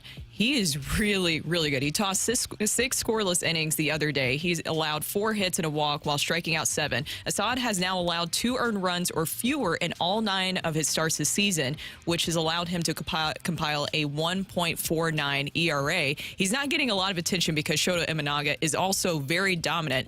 But do you guys keep noticing a theme with each team that we talked about? It's dominant starting pitching, and that is really setting the tone tone for the team there. And the pitching for the Cubs overall has been good. They have an ERA that's under 4, so that was where I was going with this, is the Cubs pitching for real, and I guess we'll get an up-close look with that, but Javier Assad, Imanaga, they've got Jamison Tyone, who's only made 5 starts. Kyle Hendricks has made 6 starts, so, I mean, there's some guys that where they've been banged up and found a way to pitch and to pitch well, so looking forward to seeing the Cubbies come to town. And I wonder if next week it'll be Memorial Day weekend. I wonder if Busch Stadium will be packed.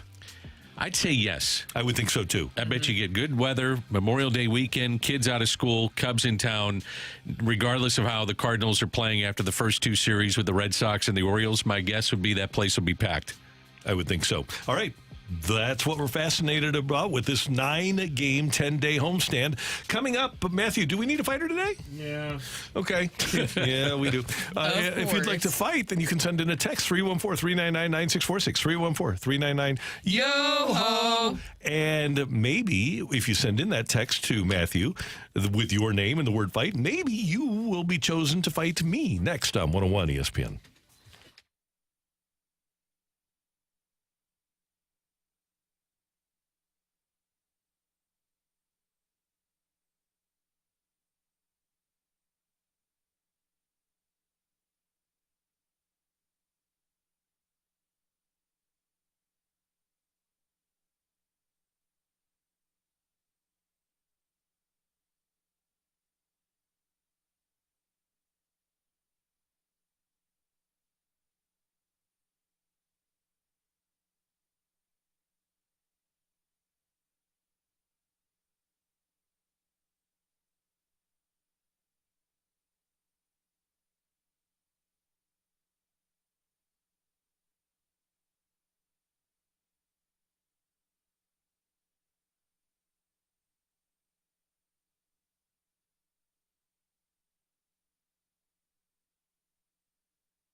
There's so many great things in our community, and one of them is opening up just around right now.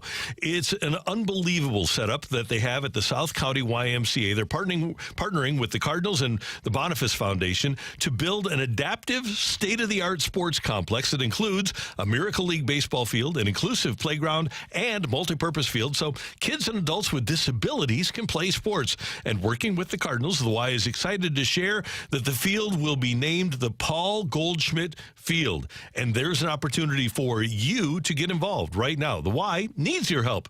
It's not too late to become a founding donor and leave a lasting legacy. The Y has launched its community fundraising phase, and while every gift counts, there's some really cool recognition opportunities for you, starting at $500 for you or your company to have your name at the Paul Goldschmidt Field. Please consider making sports available for all so that children and adults with disabilities can play ball and experience the joys of being on a team. It really is a great opportunity for you, but also for youth with disabilities in our region to play baseball and other sports due to the fact that there will now be an adaptive facility in our area. To learn more, go to gwrymca.org. That's Gateway Region, gwrymca.org.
This is Rocky with your Sports Center update, brought to you by Saliga Heating and Cooling. Right now, following the developing story from earlier today, Scottie Scheffler has arrived at Valhalla. His tee time coming up in just a little bit under an hour. Adam Schefter, though, reporting on X. Scottie Scheffler faces charges of second-degree assault of a police officer, third-degree criminal mischief, reckless driving, and disregarding traffic signals from an officer during traffic. He was released again at 8:40 a.m. Eastern and has arrived at Valhalla. Cardinals are back in action, starting a 3-game series against the Red Sox tonight. Last night in the NBA playoffs, the Timberwolves shocking the Nuggets with a historic 45-point win, and they have tied that series at 3 games apiece. That is your Sports Center update, brought to you by Saliga Heating and Cooling, an independent American Standard heating and air conditioning dealer.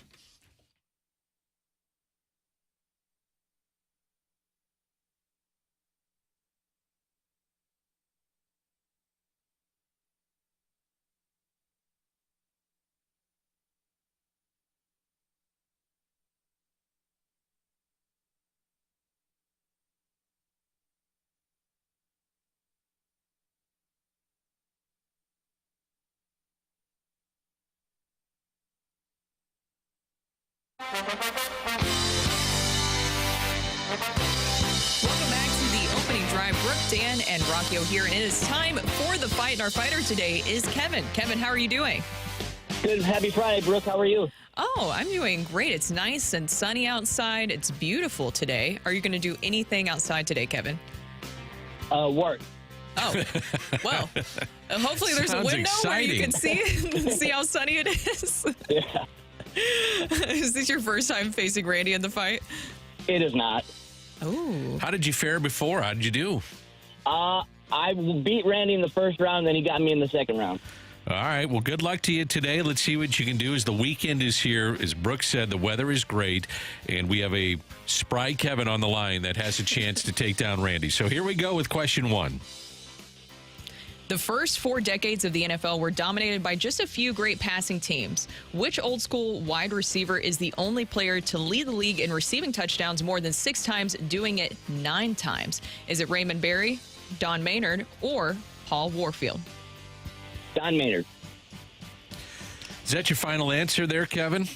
Yes, Danny Mac, it is. Okay, Scott Scheffler. Scotty, here we go. More news with him, but that's all right. Scottie Scheffler has a top 2 finish or win at 3 of the 4 majors. Which one is he missing? Is it the PGA Championship, U.S. Open, or the Open Championship? Let's do the PGA Championship. All right, on to question 3 we go. Who is the last Naismith Player of the Year award winner? Let me just start back from the beginning. Who is the last Naismith Player of the Year award winner to go on and start for an NBA Finals winning team? Is it Fred VanVleet, Andrew Wiggins, or Anthony Davis? Let's do Wiggins. All right, question 4. Over the last 10 seasons, which is the only NHL franchise to win the President's Trophy in back-to-back seasons? Is it the Washington Capitals, the Boston Bruins, or the Tampa Bay Lightning? Let's do the Bruins. Okay, how you feeling, Kevin? Absolutely terrible, Danny Mac. Oh, no. Why do you feel terrible? I don't think I got any right, but we'll see. You never know. Like we said, it's a nice, bright, sunny Friday, even though you are having to work today. Maybe you will be able to enjoy it a little bit later on. Here comes Randy with his grapes, green grapes. We have had people ask before what grapes he gets. Mm-hmm. Specifically, it's always green. Is there a reason for that? Actually, I've brought in red grapes before, but really? Green grapes, I just like them better. You know what I don't like is the cotton candy ones. You know, people say, "Oh, you got to try them." I don't really love them. Really? Yeah. Why? They don't taste like real grapes to me. That is true. They definitely taste like different, not grapes. Like cotton candy. Randy, say hi to Kevin. Kevin, good morning. How you doing? Hey, Randy. Good morning to you. How are you, sir? Doing great. Thanks for listening. Thanks for playing. We do appreciate it very much, and happy Friday. Happy Friday to you. Ready for question number 1, Randy? I am ready. I don't want to start with 2. Let's start with 1. There you go. The first 4 decades of the NFL were dominated by just a few great passing teams. Which old school wide receiver is the only player to lead the league in receiving touchdowns more than 6 times, doing it 9 times? I'm going to go with Don Hudson from the Green Bay Packers. That's right off the bat. You had Elroy Crazy Legs Hirsch. He went around that long. You had Tom Fears, who's a good player, but not 9 times. Don Hudson, Green Bay Packers. I think it's called Hudson Hall, their practice facility. I'm going to go with Don Hudson, who did not catch passes from Brett Favre. I thought it was Crazy Legs. So I'm wrong. Yeah. Well, I don't know. I said that was just my suggestion. Well, it's not on there, so don't worry about it. Just pull back the curtain a little bit. Okay. All right. You ready for question 2? I am, Dan. Scottie Scheffler has a top 2 finish or win at 3 of the 4 majors. Mm-hmm. Which one is he missing? Top 2 finish at 3 of the 4. So he won the Masters. I'm going to go that the Open. I'm going to say that he doesn't have a top 2 at the Open. He's an American. More comfortable on our soil. That's just a guess on my part, but I'm going with it. Question 3, please. Who is the last Naismith Player of the Year award winner to go on and start for an NBA Finals winning team? I'll do the lifeline here, Brooke. Fred VanVleet, Andrew Wiggins, or Anthony Davis? Fred VanVleet was Toronto. Played at Wichita State. He did, yeah. I did that Valley. We used to do the Valley March Madness here. That was a good team, man. He's a good player. I'm going to go with Andrew Wiggins, though. I'm going to assume that he won the Naismith Player of the Year before he was the first pick by the Minnesota Timberwolves. And I'm going to... actually, he was first picked by the Cleveland Cavaliers. Was he not? And got traded for LeBron and then played for Minnesota. I'm going to say... And Wiggins has won a championship more recently than VanVleet. And then more recently than AD. So if indeed Wiggins won, and I'm going to say he did, I'm going to go with Andrew Wiggins. Okay, over the last 10 seasons, which is the only NHL franchise to win the President's Trophy in back-to-back seasons? President's Trophy, eh? Back-to-back 10 seasons since 2024. Logic would dictate here that you go with the Lightning. I don't think the Hawk did it. They did in 2014, but I don't think they did in 2015. Was not the Blues. Pittsburgh? They won a couple of cups, but I don't think... I'm going to go with the Tampa Bay Lightning as a roll of the dice. All right, Matthew, do your thing, please. All right, this one's going to be a little confusing, but we do have a winner in today's fight. A little bit confusing, but I'm going to explain why. Don't worry about that one. Ring that bell.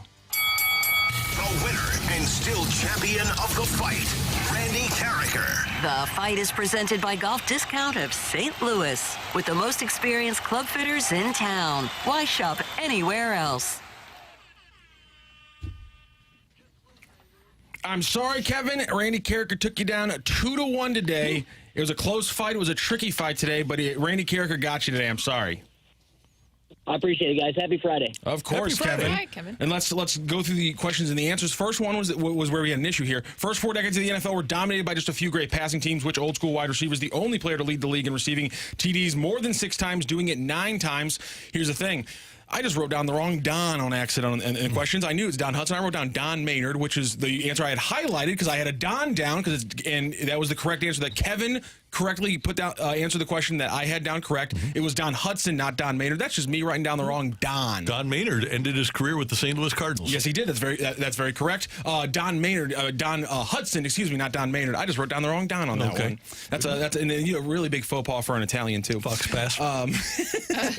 Fox pass, exactly. So we're giving Randy that one because he just had it off the rip on that one. I just put down the wrong Don. Scottie Scheffler, top 2 finish in 3 of the 4 majors. He has obviously 2 wins in the Masters. He has a top 2 finish in the PGA Championship, in the U.S. Open, but it's just tied for 8th is his Open Championship record, so that's the only one he's missing. Last Naismith Player of the Year award to go on and start for an NBA's Finals winning team. Andrew Wiggins did not win the Naismith Player of the Year, so it is, in fact, Anthony Davis. In fact, the Naismith Player of the Year does not play for for NBA Finals very often. Fred VanVleet also did not win the Naismith Player of the Year. Yeah, good point. It's not. There's literally. It's not a good list. Like it's Anthony Davis is the only one right now. now, Jalen Brunson would have a good chance to become the second in the last 25 years. It's not, college players haven't been succeeding at the same level over the last 25 years like they used to, because obviously you got 15 Hall of Famers who have won the Naismith Player of the Year and then went on to be Hall of Famers in the NBA. Over the last 10 seasons, the only franchise to win the President's Trophy in back-to-back seasons is the Washington Capitals, doing it at the very beginning of that 10-year run. The Boston Bruins, by the way, have won the President's Trophy 3 times across that 10 years, but those back-to-back ones are only going to your Washington Capitals. So another win for Randy Carricker in the fight today. You had a clean sweep this week, Randy. Nicely done. Thank you, sir. Appreciate that. By the way, Scottie Scheffler, as it turns out, is 6'3" and 170 with brown hair or brown eyes. So now you know. So apparently he's going to play. He's going to make his tee time. He's there. It'll be one of the great stories in sports if he wins. Wow. And he got there around, so he would have got there around 9:50 or so, and his tee time was 10:15. So I mean, he's gonna have, or sorry, 9:15. So he's gonna have about an hour to actually warm up and stuff like that. So. All right, good. He's gonna rip a 600, isn't he? What a story! Yeah, and if you haven't heard, if you're just hopping in your car and you haven't seen, Scottie Scheffler detained by police this morning outside Valhalla Golf Club in Louisville. A pedestrian who was on his way into the tournament was struck by a bus and died, and so there was a traffic jam. And Scheffler drove onto a median, as apparently other golfers did, but Scheffler ticked off the cops when he did it, and so a cop was he grabbed Scheffler's car, attached himself to the car. Scheffler rolls down the window. The cop reaches in, pulls Scheffler, pro golfer, number one player in the world, pulls his arm out the window and then opens the door and pulls him out of the car. And he was detained and arrested for multiple charges. I will say, I don't think the cop exactly knew that he was the number one golfer in the world. It just seems like this was a giant misunderstanding. And it's just tragic to see that somebody did die this morning. And I'm sure it was just a situation that really escalated. It was very tense. And hopefully it will all be clarified a little bit later on today. By the way, second-degree assault of a police officer, a Class C felony, along with criminal mischief, third degree, reckless driving, and disregarding signals from officers directing traffic. It'll be interesting to see how this all plays out in a court of law, too. What a nightmare for the PGA of America. Mm-hmm. You know, they're putting on this tournament, and they've had bad weather. Obviously, the traffic issue, the fatality, which is the number one story with what we're talking about here, and then it involves the number one player in the world. So quite a day in the world of sports and quite a day at the PGA Championship. And by the way, the PGA Championship just tweeted, quote, "This morning we were devastated to learn that a worker with one of our vendors was tragically struck and killed by a shuttle bus outside Valhalla Golf Club. This is a heartbreak to all of us involved with the PGA Championship. We extend our sincere condolences to their family." So it was a worker, a vendor of one of the PGA Championship companies that was struck and killed by the shuttle bus. All right, so there you have the latest. The Cardinals are at the quarter pole, a little past the quarter pole here. They reached that on Monday, but we've got our Cardinal quarter pole storylines next on 101 ESPN.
Hey, it's Danny Mac. I want to tell you about Stewart's American Mortgage. If you're someone who is looking to purchase a home or refinance, or if you're looking to consolidate some of that ugly credit card debt, maybe you don't know exactly what direction to go to in any of these things.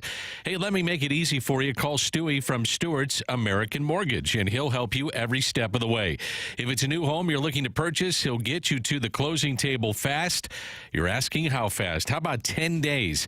And he'll get you the best interest rate possible. He also has the bagel loan. That can help you out too. So what's the bagel loan? If you borrow $200,000 or more, there's no underwriting fees, no appraisal fees, no title fees, no lender fees, and no closing costs. Stewart, he is your guy. He makes it so easy for you. Any questions on rates, the industry, the trends, give Stewart a call. You can call him directly on his personal cell phone. Here it is, 314-324-4440. 314-324-4440. Or you can Google the bagel loan.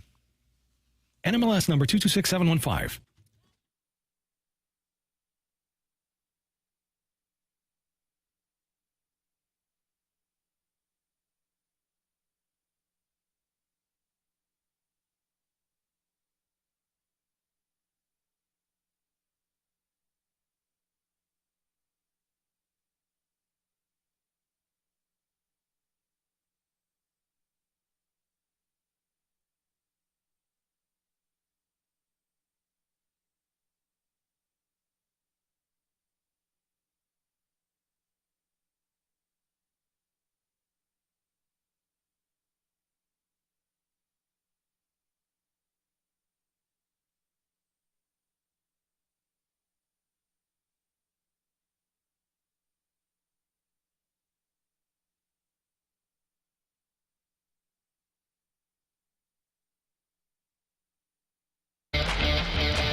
Game homestand tonight. They play at the quarter pole of the season.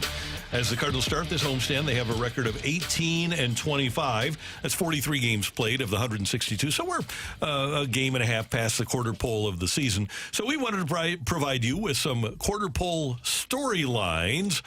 Brooke, what do you have over there? Well, for me, and if you listen to our segment that we had a little bit earlier where we were talking about some of the teams that are coming to town for this homestand, I kept talking about starting pitching, and more starting pitching, because starting pitching really does matter. And so do things offensively, of course. And we have talked at length about the Cardinals and their struggles with runners in scoring position, all that different kind of stuff. But I want to take a look at starting pitching right now. As we saw the other day, Lance Lynn, he has now allowed 4 earned runs in 3 consecutive starts and has not made it through 6 innings since April 16th against the Athletics. So right now, the Cardinals starting staff has a combined 4.72 ERA, which ranks 25th in the league. Now, put that in combination with what we have currently with the offense, which right now is still bottom 5 OPS in all of Major League Baseball. It combines for what you're seeing currently with this Cardinals team right now in the results. I'm going to follow up with your starting pitching, and then I'll get to mine. If you have Gray, Gibson, and Lynn, who are all brought in as free agents, they've made 22 starts, and collectively their ERA is 3.5. Now, the Cardinals are only 11-11 in those games because they don't score a lot of runs. Offense has been maybe the number one story at the quarterway point. Where I think, though, to advance the story is they've got some cracks there that we're starting to see emerge, to your point, Brooke. And then the back end of the rotation, when you have Michaelis and you got Matz who's out and Liberatore now put in and Thompson, if you combine that, it's 17 starts and ERA near 6. So that's been, for me, one of the storylines. The back end of the rotation, trying to fill those gaps 4 and 5. On a positive note, I'm going to go the bullpen. And the bullpen was much maligned a year ago, whether it was blowing games or just having leads and they couldn't hold on for the bullpen to continue to have success last year. It just didn't. This year, from the 7th inning on, they're 4th overall. They're 3rd in the league with a 2.97 ERA. You'll take that. 3rd overall in save percentage and 14-0 when leading after 8 innings, and they haven't blown a save. So on a positive note, if they can get the starting rotation to get through 6 or to get through 7, they've got a pretty good chance to win those games. So the bullpen is my storyline. And my storyline is this. I anticipated that the Cardinals were going to get better from a pitching standpoint. Did I think they were going to have a top 5 ERA in baseball? No. But I thought that they could would be top half. I really counted on the offense improving from last year when they were 19th in baseball in runs scored. And one of the reasons that I anticipated improvement was because I thought the young players would continue to ascend. But Jordan Walker, who was superb in the last 2 months last year, as you know, in 20 games, only hit 155. He didn't hit a home run. As a matter of fact, he only had 5 extra base hits, and he had a 497 OPS, for Jordan Walker before he was sent down. And Nolan Gorman, who hit 27 home runs last year, only has 5 homers, 15 RBIs this year, with a 191 batting average and a 640 OPS.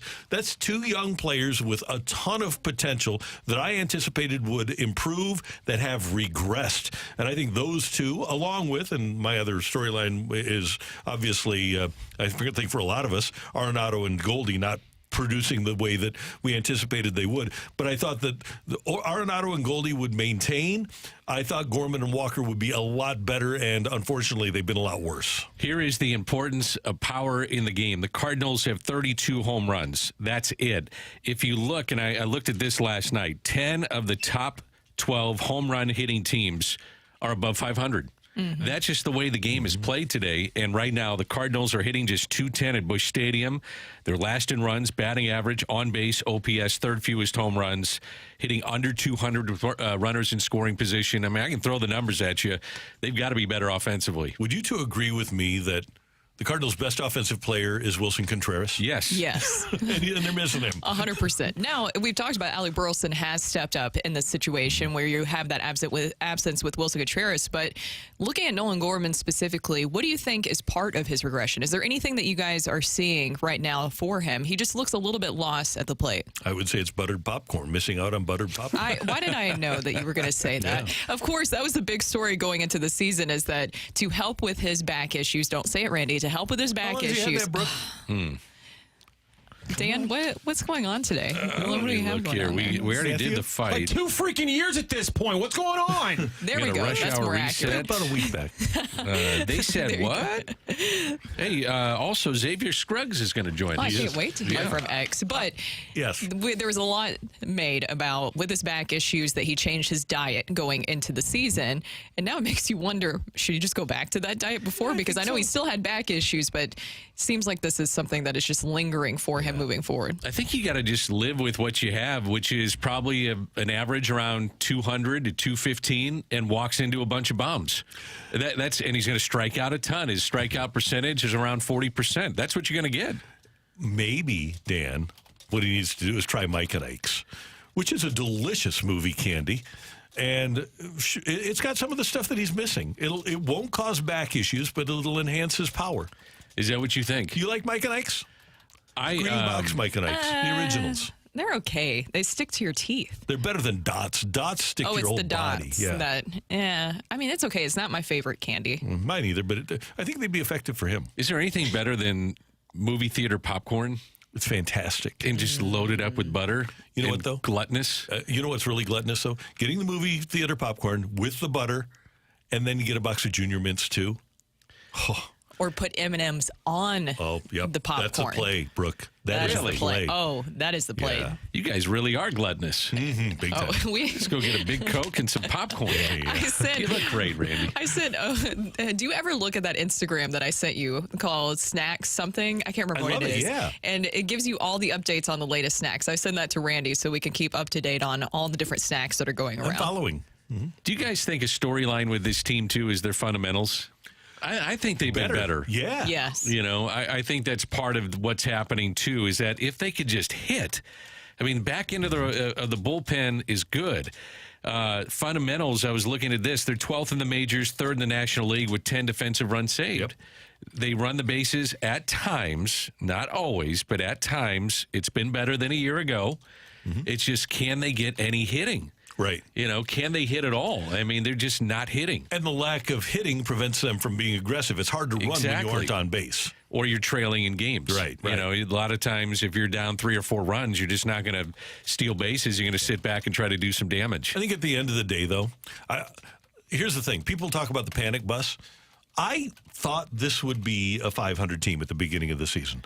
I still think they've got a really good chance, even though they're 7 games under 500.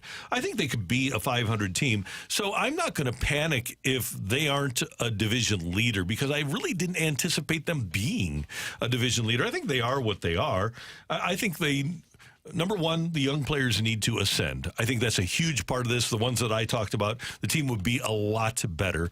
And, Brooke, to your point, for all of the innings that the Cardinals bought with their free agents, the overall production, not great. No, and that's the issue there.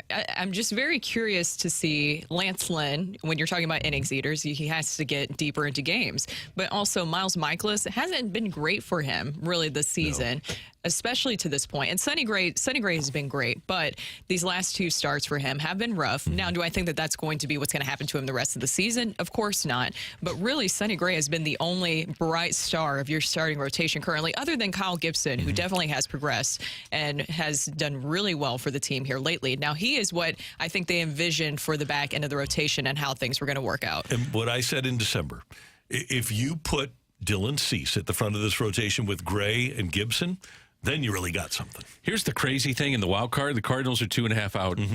I mean, just get around 500 and you're going to have that shot. I'm with you. I thought this is a 500 team, maybe 2 below, 2 above. This is more than I thought at this point in the season, this far below 500 and being 8 games out in the Central. I did not see that happening. I thought if they could survive the first month and be, let's say, 15-15, then I felt a little bit better about what I see right now. And this is, I'll tell you what, this is a really big homestand beginning tonight, and you've got good teams coming in terms of the pitching of the Red Sox against a team that hasn't hit. In the Cardinals, we talked about Baltimore being young, exciting, playing well in the American League East, and then it's always fun. I mean, when the Cubs come to town, it always gets crazy, so it's going to be fun. One more note for you as the Cardinals do come home: 12-14 on the road, 6-11 at home. Hitting .210 at home. Yeah, got to be better here. Absolutely. Coming up, the latest on the Scottie Scheffler situation at the PGA Championship. It's coming your way with our Rush Hour Reset on 101 ESPN.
Hey everyone, it's Brooke for Decor Interiors and Jewelry. I know that Mother's Day has passed, but that doesn't mean that the gift giving has to stop. So you should go visit my friends at Decor Interiors and Jewelry. It's in Chesterfield at Olive and Woods Mill Road. Right when you walk in, you will be blown away by all of the options. If you don't already know, I know that it's in the name, but I just want to emphasize here, it's not just jewelry there. They also have a contemporary furniture store. So it's 2 stores in one. The owner, Joe, he is such a kind guy, and I promise you, he will treat you like family. That is where swear I actually got my wedding ring and I wore it today just so you guys could see it. I get compliments on it all the time. And I actually went by their store recently. Oh, thank you. You see, everybody shouts it at me. I actually stopped by their store recently because I had to get my wedding band, and I got sidetracked because Joe and I spent an hour just looking at everything that they have in stock right now. Beautiful diamonds, the best in town. They also have so many beautiful gems as well. And Joe always has a story with every single one of his items. He really does know his stuff, and so does his staff. They always take the time to educate you on your purchase.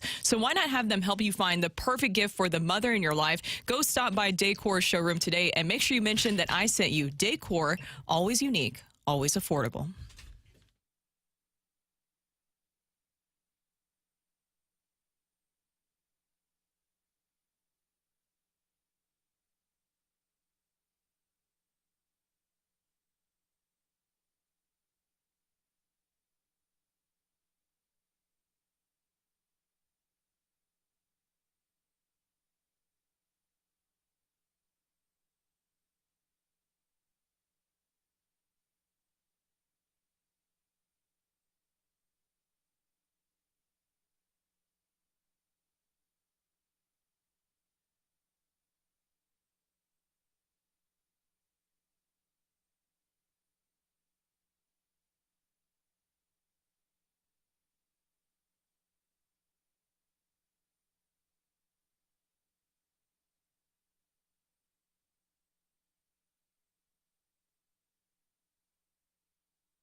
Apparently there had been a traffic accident or maybe even a fatality down the road, and that had changed the traffic patterns, and he was unaware of that.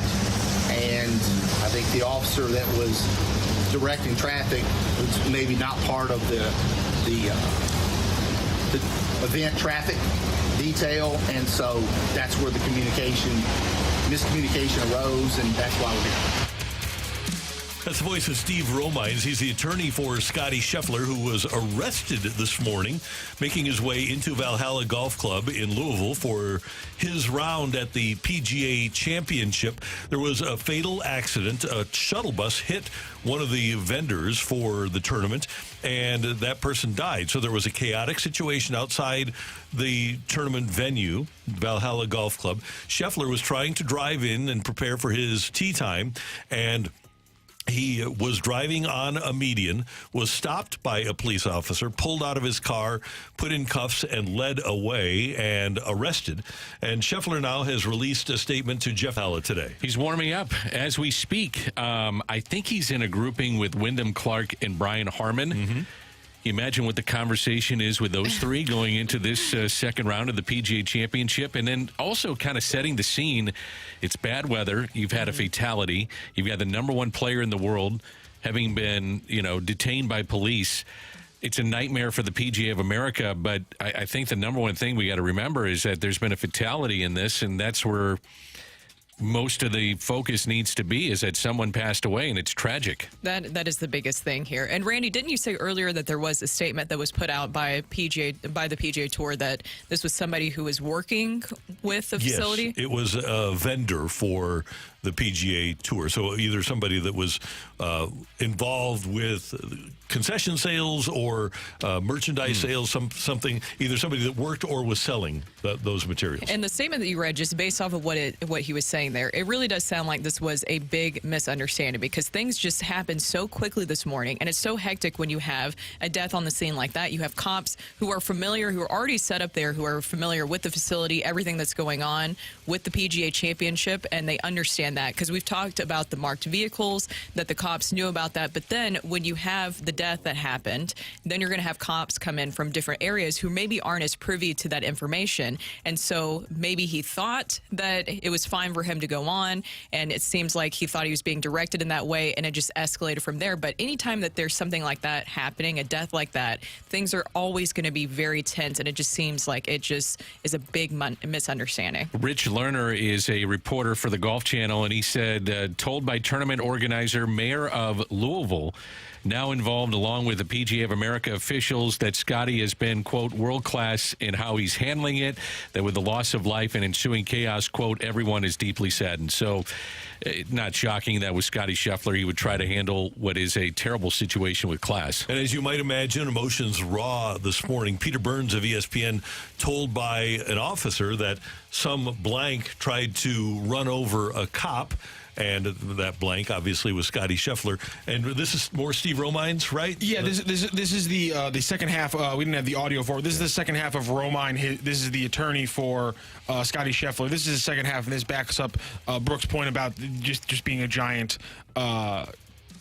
misunderstanding. So he says he was proceeding as due to the combination of event traffic and a traffic fatality in the area. It was a very chaotic situation. He was proceeding as directed by another traffic officer and driving a marked player's vehicle with credentials visible. In the confusion, Scottie is alleged to have disregarded a different officer's traffic signals, resulting in these charges. Multiple eyewitnesses have confirmed that he did not do anything wrong, but was simply proceeding as directed. He stopped immediately upon being directed to and never at any point assaulted any officer with his vehicle. We will litigate this matter as needed, and he will be completely exonerated. The new thing coming out in that statement is that one cop, attorney now says, one cop said you can go this way, and another cop either didn't hear that or simply disagreed with that direction from a different cop and then reacted. So the case is not Scottie disregarding the police's instructions. It's him disregarding one police's instructions because he was going off another police officer's instructions, which is the definition of a misunderstanding.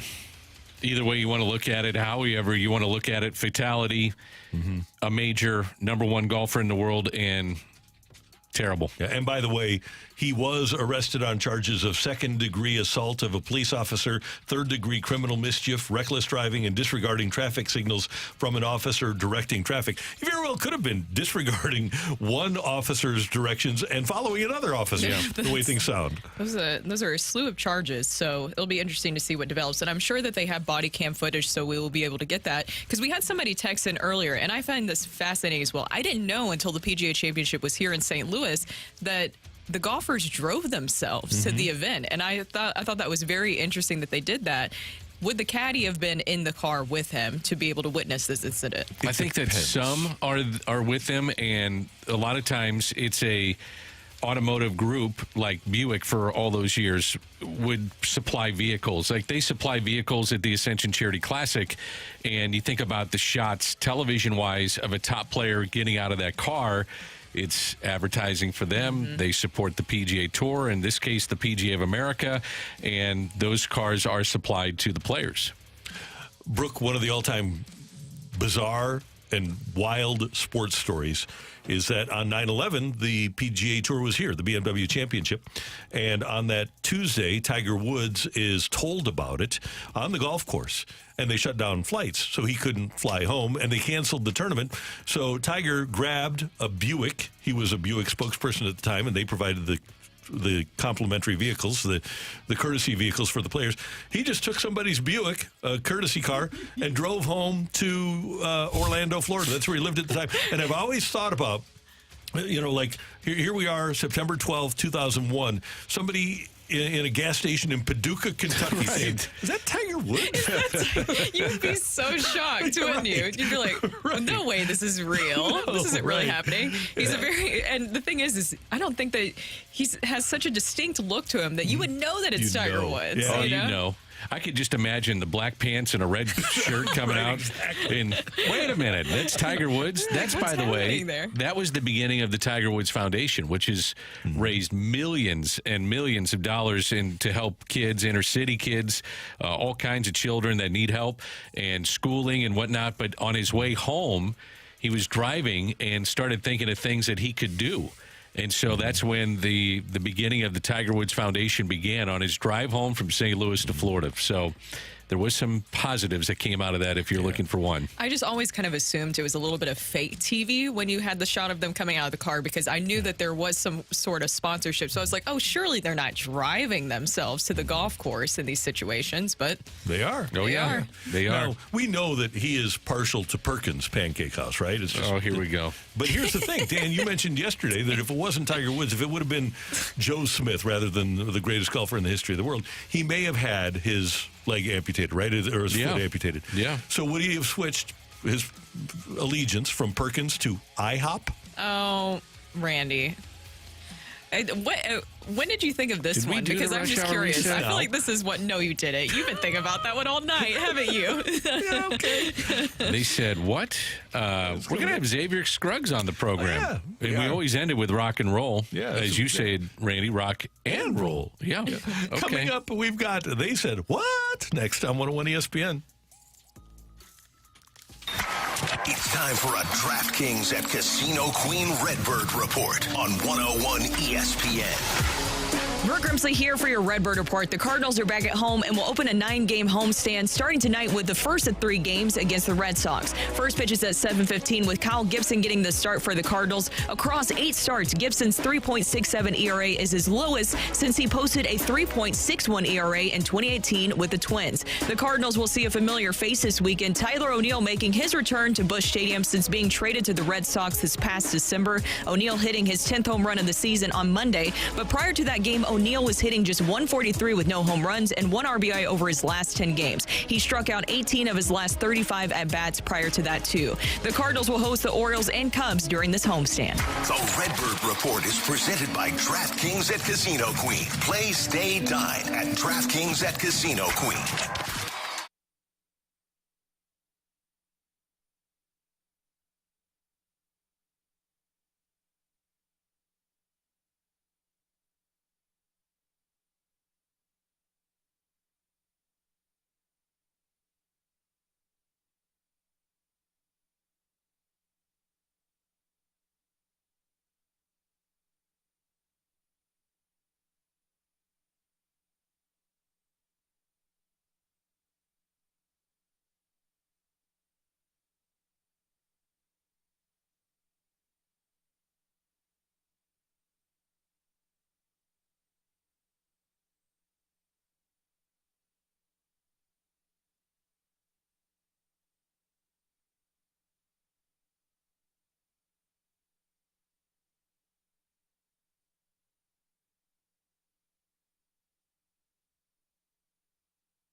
If you're sitting around the house this weekend and you're talking and you say, you know what, we should downsize, or, you know what, our family's grown, we need to get a bigger home, and you're going to sell your current home, you need to get in touch with Gloria Liu at Your Home Sold Guaranteed Realty at 314-325-6888, 314-325-6888. And Gloria is going to help you through the home selling process, and she's going to get you the most money, and the timing is going to be exactly what you want it to be, because when you pick your agent, you know they're all going to have experience, but you want a proven agent with a proven track record, and that's what Gloria has. And she's going to set it up so that maybe if you want to sit in your home and keep it for another 6 months, you can do it. But she's going to have the buyers to get the most for your home. Gloria already has the buyers.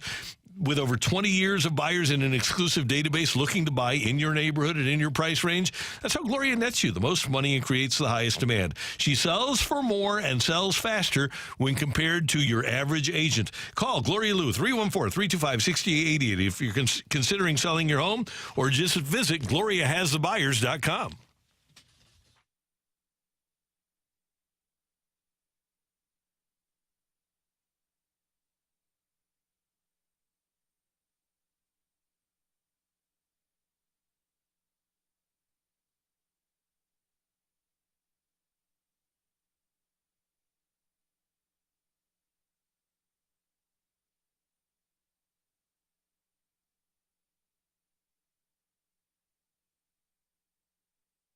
What? Bro, what are you talking about, man? What you talking about? What the hell are you talking about? What you talking about? Do you actually listen to yourself when you speak, or do you find you drift in and out? What you talking about? Bro, I'm out, man.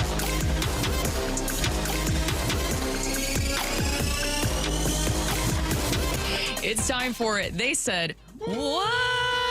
Brooke, Dan, and Rocchio, and Randy here, and it's time for it. They said what? So a lot of PGA Tour talk today because a lot of stuff is happening, but there was also something else that happened this week. Rory McIlroy is one to never really shy away to talk about how he feels about a situation, and he continued to stay true to who he is this week, voicing his displeasure on Jimmy Dunn's resignation from the PGA Tour Policy Board on Monday after months of stalled efforts to produce a merger between the Tour and LIV. Here's what Rory had to say about that. Honestly, I think it's a huge loss for the PGA Tour if they're trying to get this deal done with the PIF and trying to unify the game. You know, Jimmy was basically the relationship, the sort of conduit between the PGA Tour and PIF, and you know, it's been really unfortunate that he hasn't been involved for the last few months, and I think part of the reason that everything is stalling at the minute is because of that. So it's really, really disappointing, and you know, I think the Tour is in a worse place because of it. So we'll see where it goes from here, and we'll see what happens. But you know, I would say my confidence level on something getting done before last week was as low as it had been. And then, you know, with this news of Jimmy resigning and knowing the relationship he has with the other side and how much warmth there is from the other side, it's concerning. Rory, by the way, is known to have a very close relationship with Jimmy Dunn. They're like best of friends. Exactly. Now, who exactly is this Jimmy Dunn character in this? He's a big financial guy on Wall Street, and he also has been the one behind the scenes really orchestrating the framework for a possible merger. So now that you hear what Rory has to say about that, and you know that Jimmy Dunn resigned, and we heard what Jay Delsing said earlier about it. He was pretty frustrated with the fact that he did this going into the PGA Championship to kind of send more of a message of inserting himself in this, that they want something done. Where are things going between the PGA Tour and LIV? Well, Jimmy Dunn wrote in his letter of resignation that he hasn't been asked to help in any negotiations since June of 2023. So it's been almost a year since he's been involved in negotiations. He said he'd vote alongside the player directors when time came, but he also wrote, quote, since the players now outnumber the independent directors on the board and no meaningful progress has been made toward a transaction with the PIF, I feel like my vote and my role is utterly superfluous. It is crucial for the board to avoid letting yesterday's differences interfere with today's decisions. What I take out of that is that those players that are still ticked off at the guys that left for LIV are, in his mind, preventing a merger. And he thinks, I guess he doesn't think that they should feel like they do in not allowing players that left for LIV back on the PGA Tour with no repercussions. I'm with you, Randy, 100%. Is that maybe he's saying we need more business acumen at the table, and players can have their say, but let's get business people that have done this, been there, done it. Let them be the ones that facilitate some type of deal. And also the timing of it is terrible. Yeah. Yes. Because good business people, Stan Kroenke's a billionaire because he's got no emotion. The best business people aren't emotional. And these players are going to be emotional about what has happened. So do you think there should be more business people involved? Yes. For me, yes. Another thing he wrote. I think you can have input from the players, but let the business people make the decisions ultimately. Jimmy Dunn wrote in his resignation letter, unifying professional golf is paramount to restoring fan interest and repairing wounds left from a fractured game. I've tried my best to move all minds in that direction. In that, he's exactly right. So, sure, Jordan Spieth, who's on the board, he's on the policy board, Justin Thomas, those guys, Morikawa, whomever, they might be mad at Jon Rahm and Brooks Koepka and Bryson DeChambeau, but they also have to recognize that golf is in a much worse place without those guys participating in their tournaments. How about Jon Rahm coming out this last week and saying, yeah, I still support the PGA, I still support what's happening here, and this is the PGA of America. There's a difference between the PGA Tour and PGA of America, but essentially saying, I support what's going on here. And I felt like saying, how can you support that when you left for, and go take the money? That's fine. Yeah. If that's what you want to do, go take the money. But to sit there and say, I support, and I feel the support of them is outlandish because you left. You went to live. And I think that he felt there would be more players that jumped with him. And maybe that he could be a deciding factor to bringing this all together. And clearly that has not been the case. Sometimes in our industry, electronic media, people think they're more important than they really are, and they move somewhere else, and they realize that maybe it was the vehicle rather than that person that was driving everything. And it seems to me like Jon Rahm is one of those people that, like, he thought that he was so important that his move would transform everything.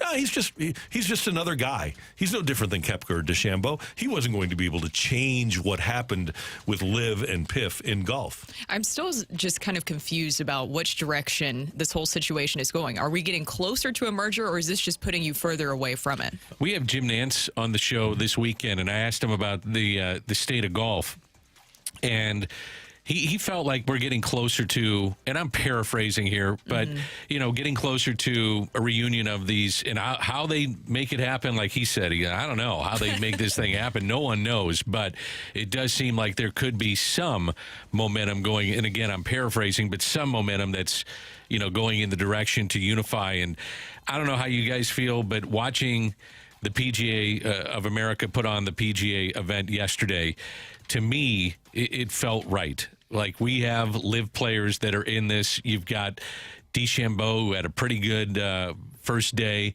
You've got others that didn't. Jon Rahm started out very poorly and then finished at 1 under. But it felt like, okay, the band's back together, and as a fan of this game, that's what I want. That'd be like taking some baseball players and taking them out of the league, and they say, well, we're going to start our own league. And you're watching the Cardinals not facing Tyler O'Neill tonight or somebody that you enjoyed watching, and they're out of the game. I mean, that would be no fun. That's why I kind of have a little bit of a hatred towards Liv, because you did split up something great. It's kind of hard for me. I do want a merger at the end of the day because to your point, Dan, I want all of the greatest golfers in the world back together. But then it also kind of makes me hate Liv a little bit that they cause a little bit more of this separation to begin with, where you do have this split amongst the players, so much animosity amongst them. Who, by the way, you've got Rahm, you've got Koepka, you've got DeChambeau, you've got DJ, who's, 38, 39 now, right? Aside from those four, is there anybody else that really moves the needle on Liv? If they came back to PGA, you'd say, oh, that's a different... Does Patrick Reed do that? No. For me, he does, because he's a great villain. He is a good villain. He's a great villain. I just don't... I think we're talking about and they're great, and they're important, and they're charismatic, and they're faces of golf. But I just... Harold Varner it'd be great to have the diversity, right? But in terms of winning golf tournaments, he's not going to make much of a difference. Taylor Gooch. Yeah, he's just not... No, he's not going to move the needle. If we're in the produce department with Taylor Gooch today at Schnucks, do we recognize him? I probably could, but no one else would. Nobody else would. I think you could, Dan, but maybe the rest of us would struggle a little bit. It's not like seeing Tiger Woods at a gas station randomly in Paducah, Kentucky. Then I would struggle. I think Phil is past his prime. I don't think Phil's going to be a factor. I'm running down Bubba Watson at this stage of his career. No. Is he going to be a difference maker? I think there's maybe 4 in all of Liv. So, but they're 4 important ones. So if you can get them back, you take them. I wonder what it's like at the major championships. Do these guys get cold shoulders? The Liv players from those that stuck around, they got their money, and now they're getting a chance to play in the majors. And so they're getting their cake and eat it too a little bit. I think it depends on the guy. Probably, though, some people do give him the cold shoulder. So, hey, coming up next, we're going to talk some Cardinal baseball with Xavier Scruggs. I was texting with Xavier the other night, and obviously he's seen the greatest of the Cardinal fan base and was telling him about what we got going on this weekend. And he also has an interesting take on the loss of Wilson Contreras. We're going to hear from Xavier Scruggs of MLB Network Radio next on 101 ESPN.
Hey everyone, it's Brooke here for the Face and Body Spa and Salon. Guys, it's time for you to focus on your own self-care. As we get ready for summer, I want you to check out the Face and Body for Men. You can rely on Face and Body for hair removal, weight loss, body sculpting, skincare, as well as PRP treatments for your hair growth.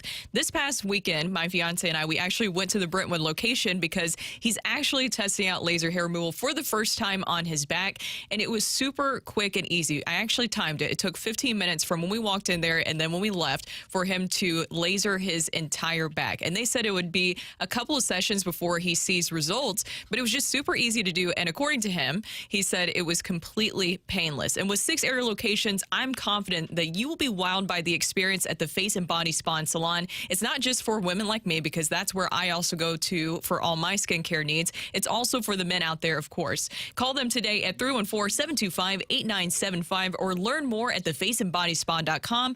That is thefaceandbodyspa.com.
This is Rocky with your Sports Center update, driven by Johnny Londoff Chevrolet and Johnny Londoff Autoplex. Updating the developing story from early this morning. Scottie Scheffler is at Valhalla. He has actually teed off and he has birdied on the first hole. Earlier, Steve Romines, his attorney, did release a statement to the media. Part of the statement reading, multiple eyewitnesses have confirmed that he, Scottie Scheffler, did not do anything wrong but was simply proceeding as directed. He stopped immediately upon being directed to and never at any point assaulted any officer with his vehicle. That, again, the statement from Scottie Scheffler's attorney, Steve Romines. Cardinals back in action today, starting a 3-game series against the Boston Red Sox. And last night in the NBA playoffs, the Nuggets get rolled by the T-Wolves by a record 45 as that series gets tied up 3 apiece. That is your Sports Center update, driven by Johnny Londoff Chevrolet and Johnny Londoff Autoplex. See them at londoff.com. Chevy, together we drive. Are you kidding me?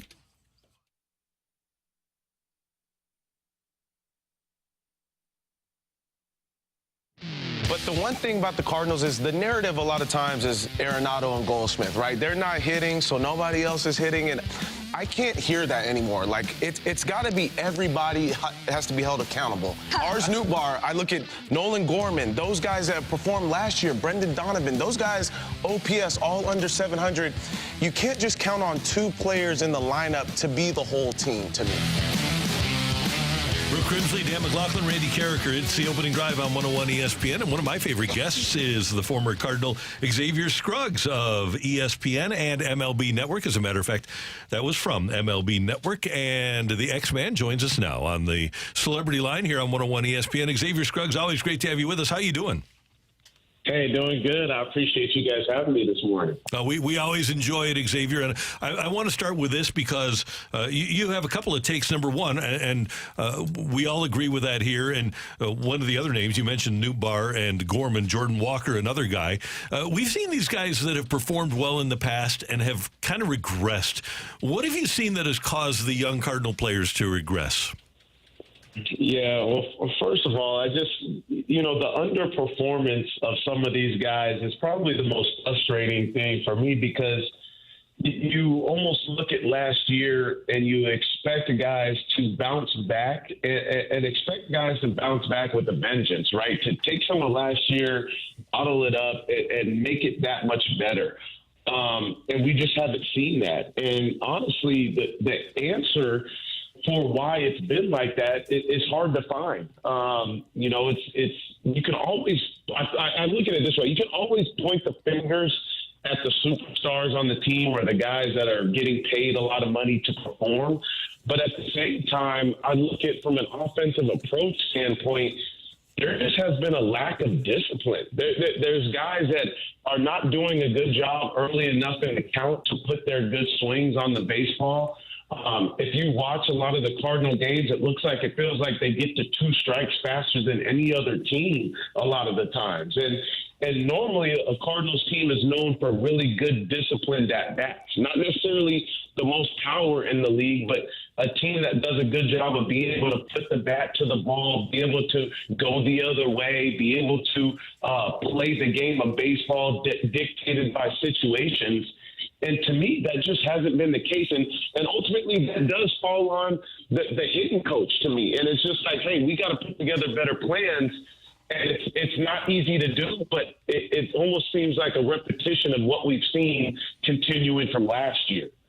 Yeah, that's the biggest thing, is that I don't think anybody wanted to see anything from last year, X, because we didn't want to see a repeat of that whatsoever. I find it interesting that you point to the hitting coach because, as you mentioned, it is up to the players at the end of the day to execute at the plate. So in your experience, having played for the Cardinals and played for other teams, does the hitting coach really matter that much where it could affect how they perform at the plate? Yeah, I think it does. I look at the biggest thing is going to be from a plan standpoint. And I think as hitters, if we're failing, a lot of times we can only do so much ourselves because we need some direction. And I think if there's multiple players that have, whether it's no plan or no direction at the plate to make the adjustments, I think partially that does fall on the hitting coach. And I think that, hitting is hard at the major league level. I for one, know that firsthand. But at the same time, you can't afford to bring in from an offseason standpoint, 3 pitchers in a starting rotation. You have Sonny Gray, who's been pitching extremely well. You make some of the right changes, and then it doesn't seem like from an offensive standpoint that you've made the right changes. And I'm not saying it all falls on the hitting coach. It definitely falls on the players as well. But there has to be a plan in place, and it doesn't seem like the plan is going the right way from an approach standpoint. Xavier, what did you see with Jordan Walker and why he had so many issues, you think, early on in the season? Yeah, it looked. I actually had a chance to talk to Ollie a couple of weeks ago, right after Jordan went down, and I was, just as disappointed as everybody else, just because we know the potential of Jordan Walker, right? And there was a specific pitch, the slider on the outer half of the plate, that whether it be he couldn't lay off of it or he was just not getting the barrel to it. And that's a specific physical adjustment that you have to go back and make. And they felt like he wasn't going to be able to get the right reps enough from a confidence standpoint to be able to get to where he needed to be as a threat in the middle of this order without going back down to the minor leagues and really working on that on a day-to-day basis. So just as disappointed as everybody else I was, but at the same time, I'm looking at a young player that has a lot of time to be a great player. And I think once he's able to get to that adjustment, hopefully he can come back up and be an impact player for the Cardinals. Xavier Scruggs, former Cardinal, with us on 101 ESPN. The Red Sox are in town. Xavier, 20 years since the Cardinals played the Red Sox in the World Series. We don't get much of an opportunity to see them. And you're a guy that through the system, you still bleed Cardinal red. And here we have the Cardinals of all teams with box seats going for $29 against the Red Sox. What do you take from that? Yeah, I mean, it just tells you about the times right now, right? It's obviously tough. You want to get as many fans into the stadium as possible, but you have to look at, it hasn't been the same product that we've seen over a large amount of time. So I still look at, no matter what, we have to remember that a new team is trying to build a new identity. There's always going to be young players. I look at Mason Wynn, who's an exciting young player who still has a lot to prove, but he's done a lot of things to show you the flashes of how really good he can be at the big league level. Defensively, he's a wizard. The bat to ball skills, I think, is special. I think he's still figuring out his process at the plate, but he's held his own. The same can go for Herrera. I think you're looking at a bright young catcher who now gets an opportunity with the Wilson Contreras injury, right? As devastating as that is, you get to start to see some of these other guys step up. Nolan Gorman, I think he's a guy that we know what he's capable of doing, right? But he's still young at 24 years old.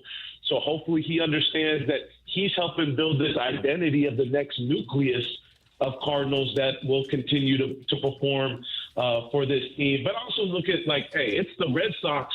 Fans got to come out because this is a Red Sox team that is one of the best in pitching right now, too. Brian Bayo is going to be on the mound tonight for the first game. He's another bright young star on the other side that people need to be watching.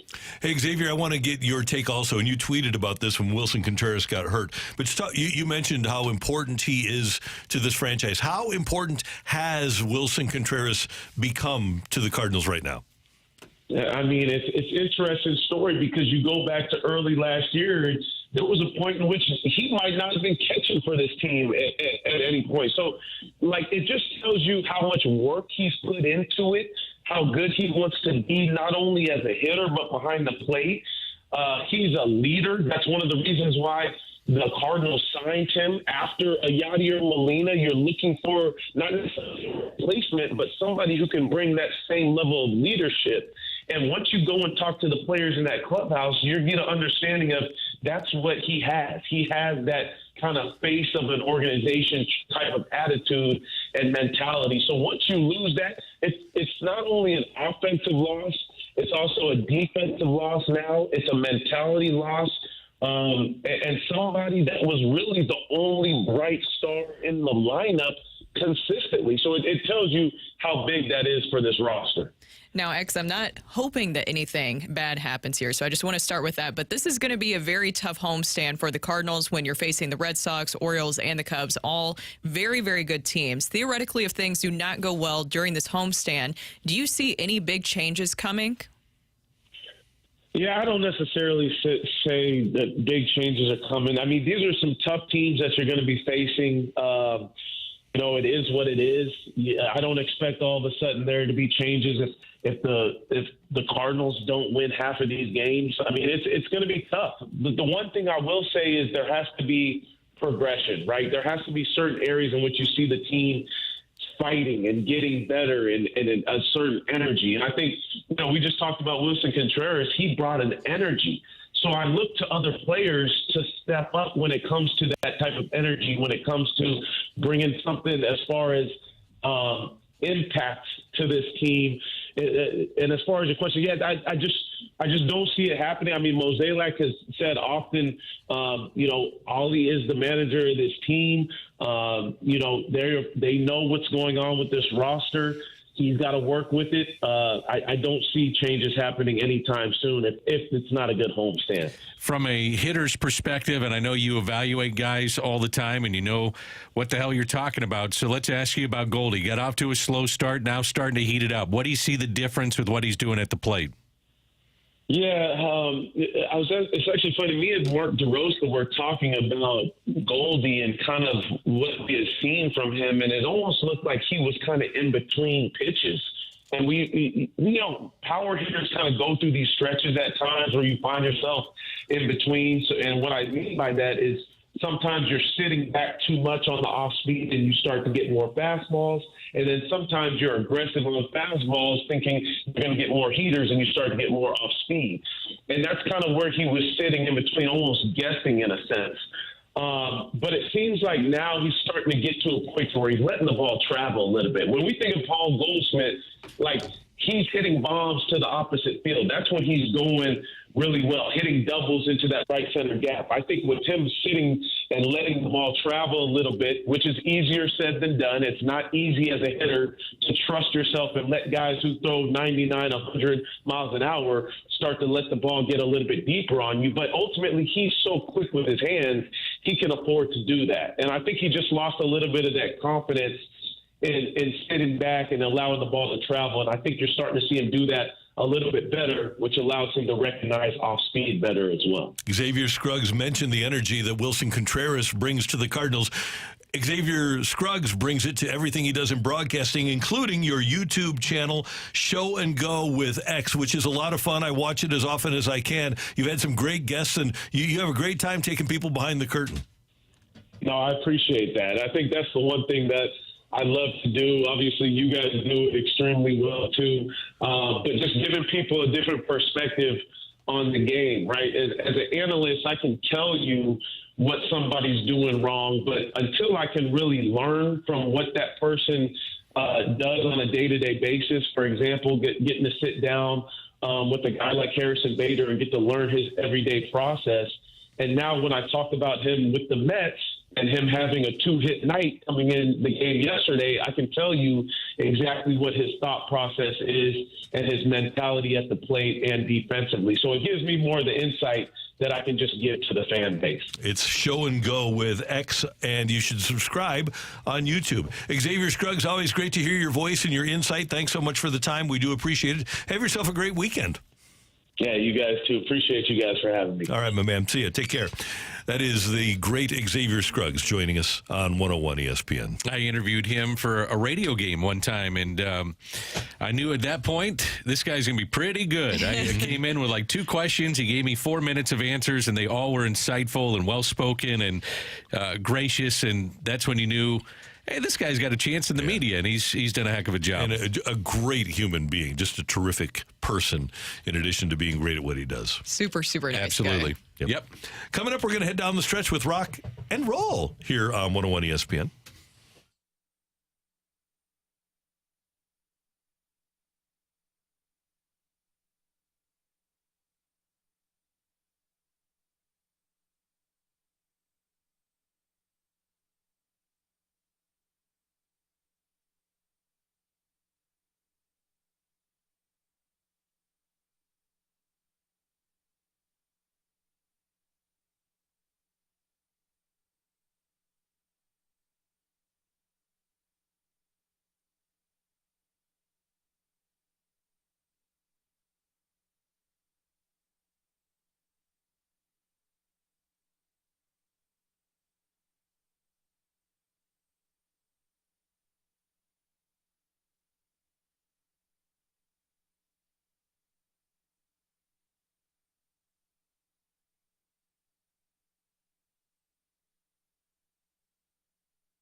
Hey, it's Brooke here, and I want to tell you why I love the Missouri Athletic Club. It's because they're helping me stick to my big goals for this year, two of which are this. One, it's to get into better shape. I already was in pretty good shape, but I really wanted to push myself physically and especially get into better shape right before my wedding, which is coming up here in 3 weeks. Randy made sure to point that out to me, and thanks to Christine over at the Missouri Athletic Club, I'm having so much fun working out with her twice a week over at the West location, and also they help me get back into the sport I've played my entire life, and that is tennis. I hit with Scott the other day, and it was such a great workout, and it was just so much fun working on kind of the fundamentals of the game again. And they always provide such a wonderful experience over there, and that's why I love my MAC.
So you're a decision maker or somebody who runs a business, and when somebody Googles your category, you want to be first, right? Right there at the top of the list. That's something that our friends at 2060 Digital down the hall here at Hubbard Radio and Hubbard Broadcasting can do. 2060 Digital is an amazing social media and website developer that can help you be the top result on Google. They can help with your website build and hosting. They're a landing page developer, and they'll provide you with social media management and advertising so that you can connect with your potential clients in a much easier fashion. It really does make a difference when you have experts like 2060 Digital. And not only are they going to help you with your website and social media and the way that you can connect with your clients, but they have qualitative analysis. They have analytics that will tell you exactly how they're doing and how your business is doing in terms of reaching those potential clients. You can get in touch with them. They're right down the hall from us. Go to 101ESPN.com/2060Digital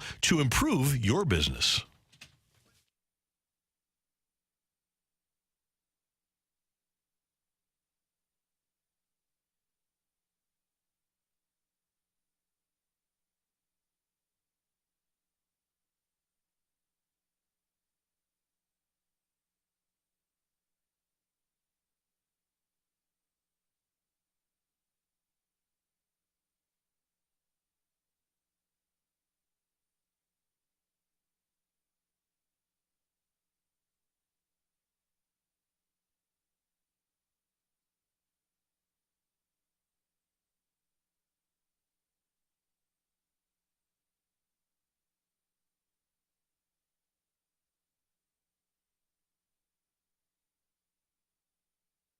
End roll.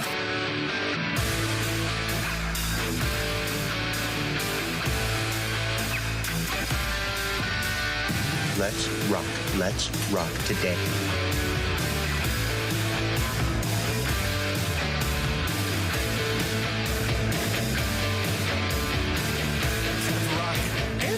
Here on 101 ESPN. Matthew, what do you got for us? Well, there's been a lot of questions, a lot of wondering around what's going on with St. Louis City SC midfielder Edward Leuven. He actually was at City's press conference yesterday, and he actually went to the podium and explained what was going on with everybody. About a minute 15 explanation here from Edward Leuven. Very, very honest, very open here.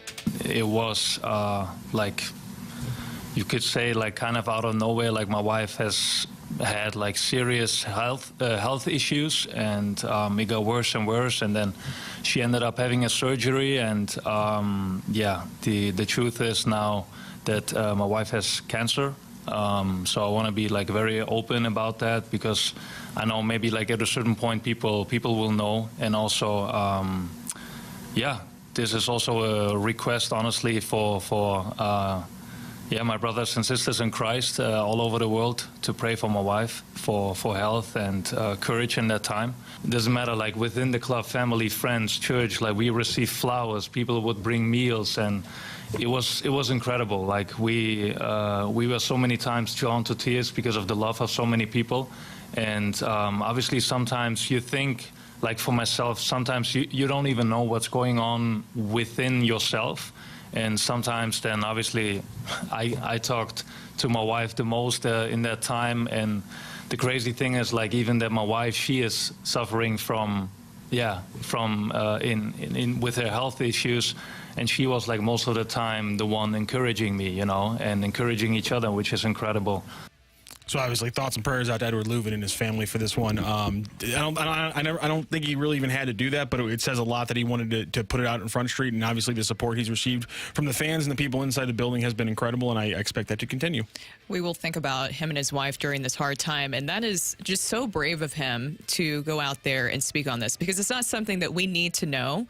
We knew that there was something personal going on. And, of course, everybody's curious as to what's going on. But I think the City SC, Bradley, Cardinal, they all handled it really well of keeping this until he felt comfortable enough to go out and speak about it. And that is just so brave of him to be able to go out there and speak on that, because that is such a hard thing to go through. And we're thinking about him and especially his wife right now during this hard time. And I thought it was really interesting what he said. I want to take this opportunity to thank everyone at the club for supporting me. He said, I appreciate this setting to be able to talk so openly about this, because I know where I come from, it can sometimes be seen as a weakness. Yeah. Wow. That was big, too, because Roman Berkey did a post. St. Louis City did a video where they put out Roman Berkey talking about his I don't want to say struggles or maybe even battle, but just his relationship with his own mental health. And Berkey also comes, Swiss guy who played in Germany, comes from a much more, a very, a more conservative, kind of held back background. And so he was talking about how, it's different now talking about my mental health, because I come from a culture that doesn't do it a lot. And it's the same thing Leuven's saying as well, from the German culture of, like, we don't get emotional. We don't put it out on our heart on our sleeve like this. And so that growth, not just, for athletes, but overall, just the way that mental health has grown over the last 10 years, especially in this country, and how we handle it. I just think this is a great example of that. And obviously, City's been at the forefront of that for their players, and they're obviously doing a great job in that. I'm with you. 100%. Well, and it's interesting. We've talked a lot about perspective this morning, because Scottie Scheffler gets arrested. He's out on the golf course now. Somebody died in an accident before Scottie Scheffler got arrested. And Dan, you mentioned right off the bat, perspective, right? Yep. There's a family that's affected by this, and the ripples of that person getting hit include Scottie Scheffler getting arrested. But Scottie Scheffler is a blip. Same thing with Edward Leuven. We talk about the success or lack of City SC, wins and losses. But there's just sports, man. Right. At the end of the day, perspective. It is just a game.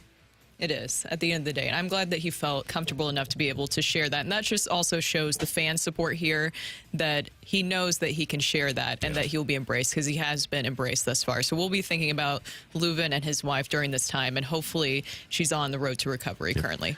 Great job today by our producer, audio, video engineer, the one, the only Matthew Rocchio. Thank you, sir. Pleasure. Brooke, did you have fun this week? Yeah. Good. Yeah. I had a donut. 3 weeks. Stop. 3 Why? weeks from tomorrow.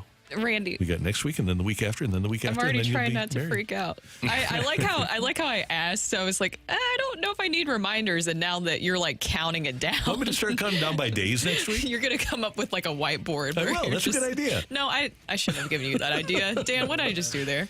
Oh yeah, coming up on Monday will be. I start reading the promos or what's coming up. When you go down that road, Randy, if you start counting down days, I'm going to protect Brooke here and just move the subject along. Right. Great job today by the great Danny Mac. Thanks, guys. This is a lot of fun. Have a great weekend, and we appreciate you tuning in, texting in, and being a part of the show. For all of us, don't just have a great weekend. Have an American weekend. That's right.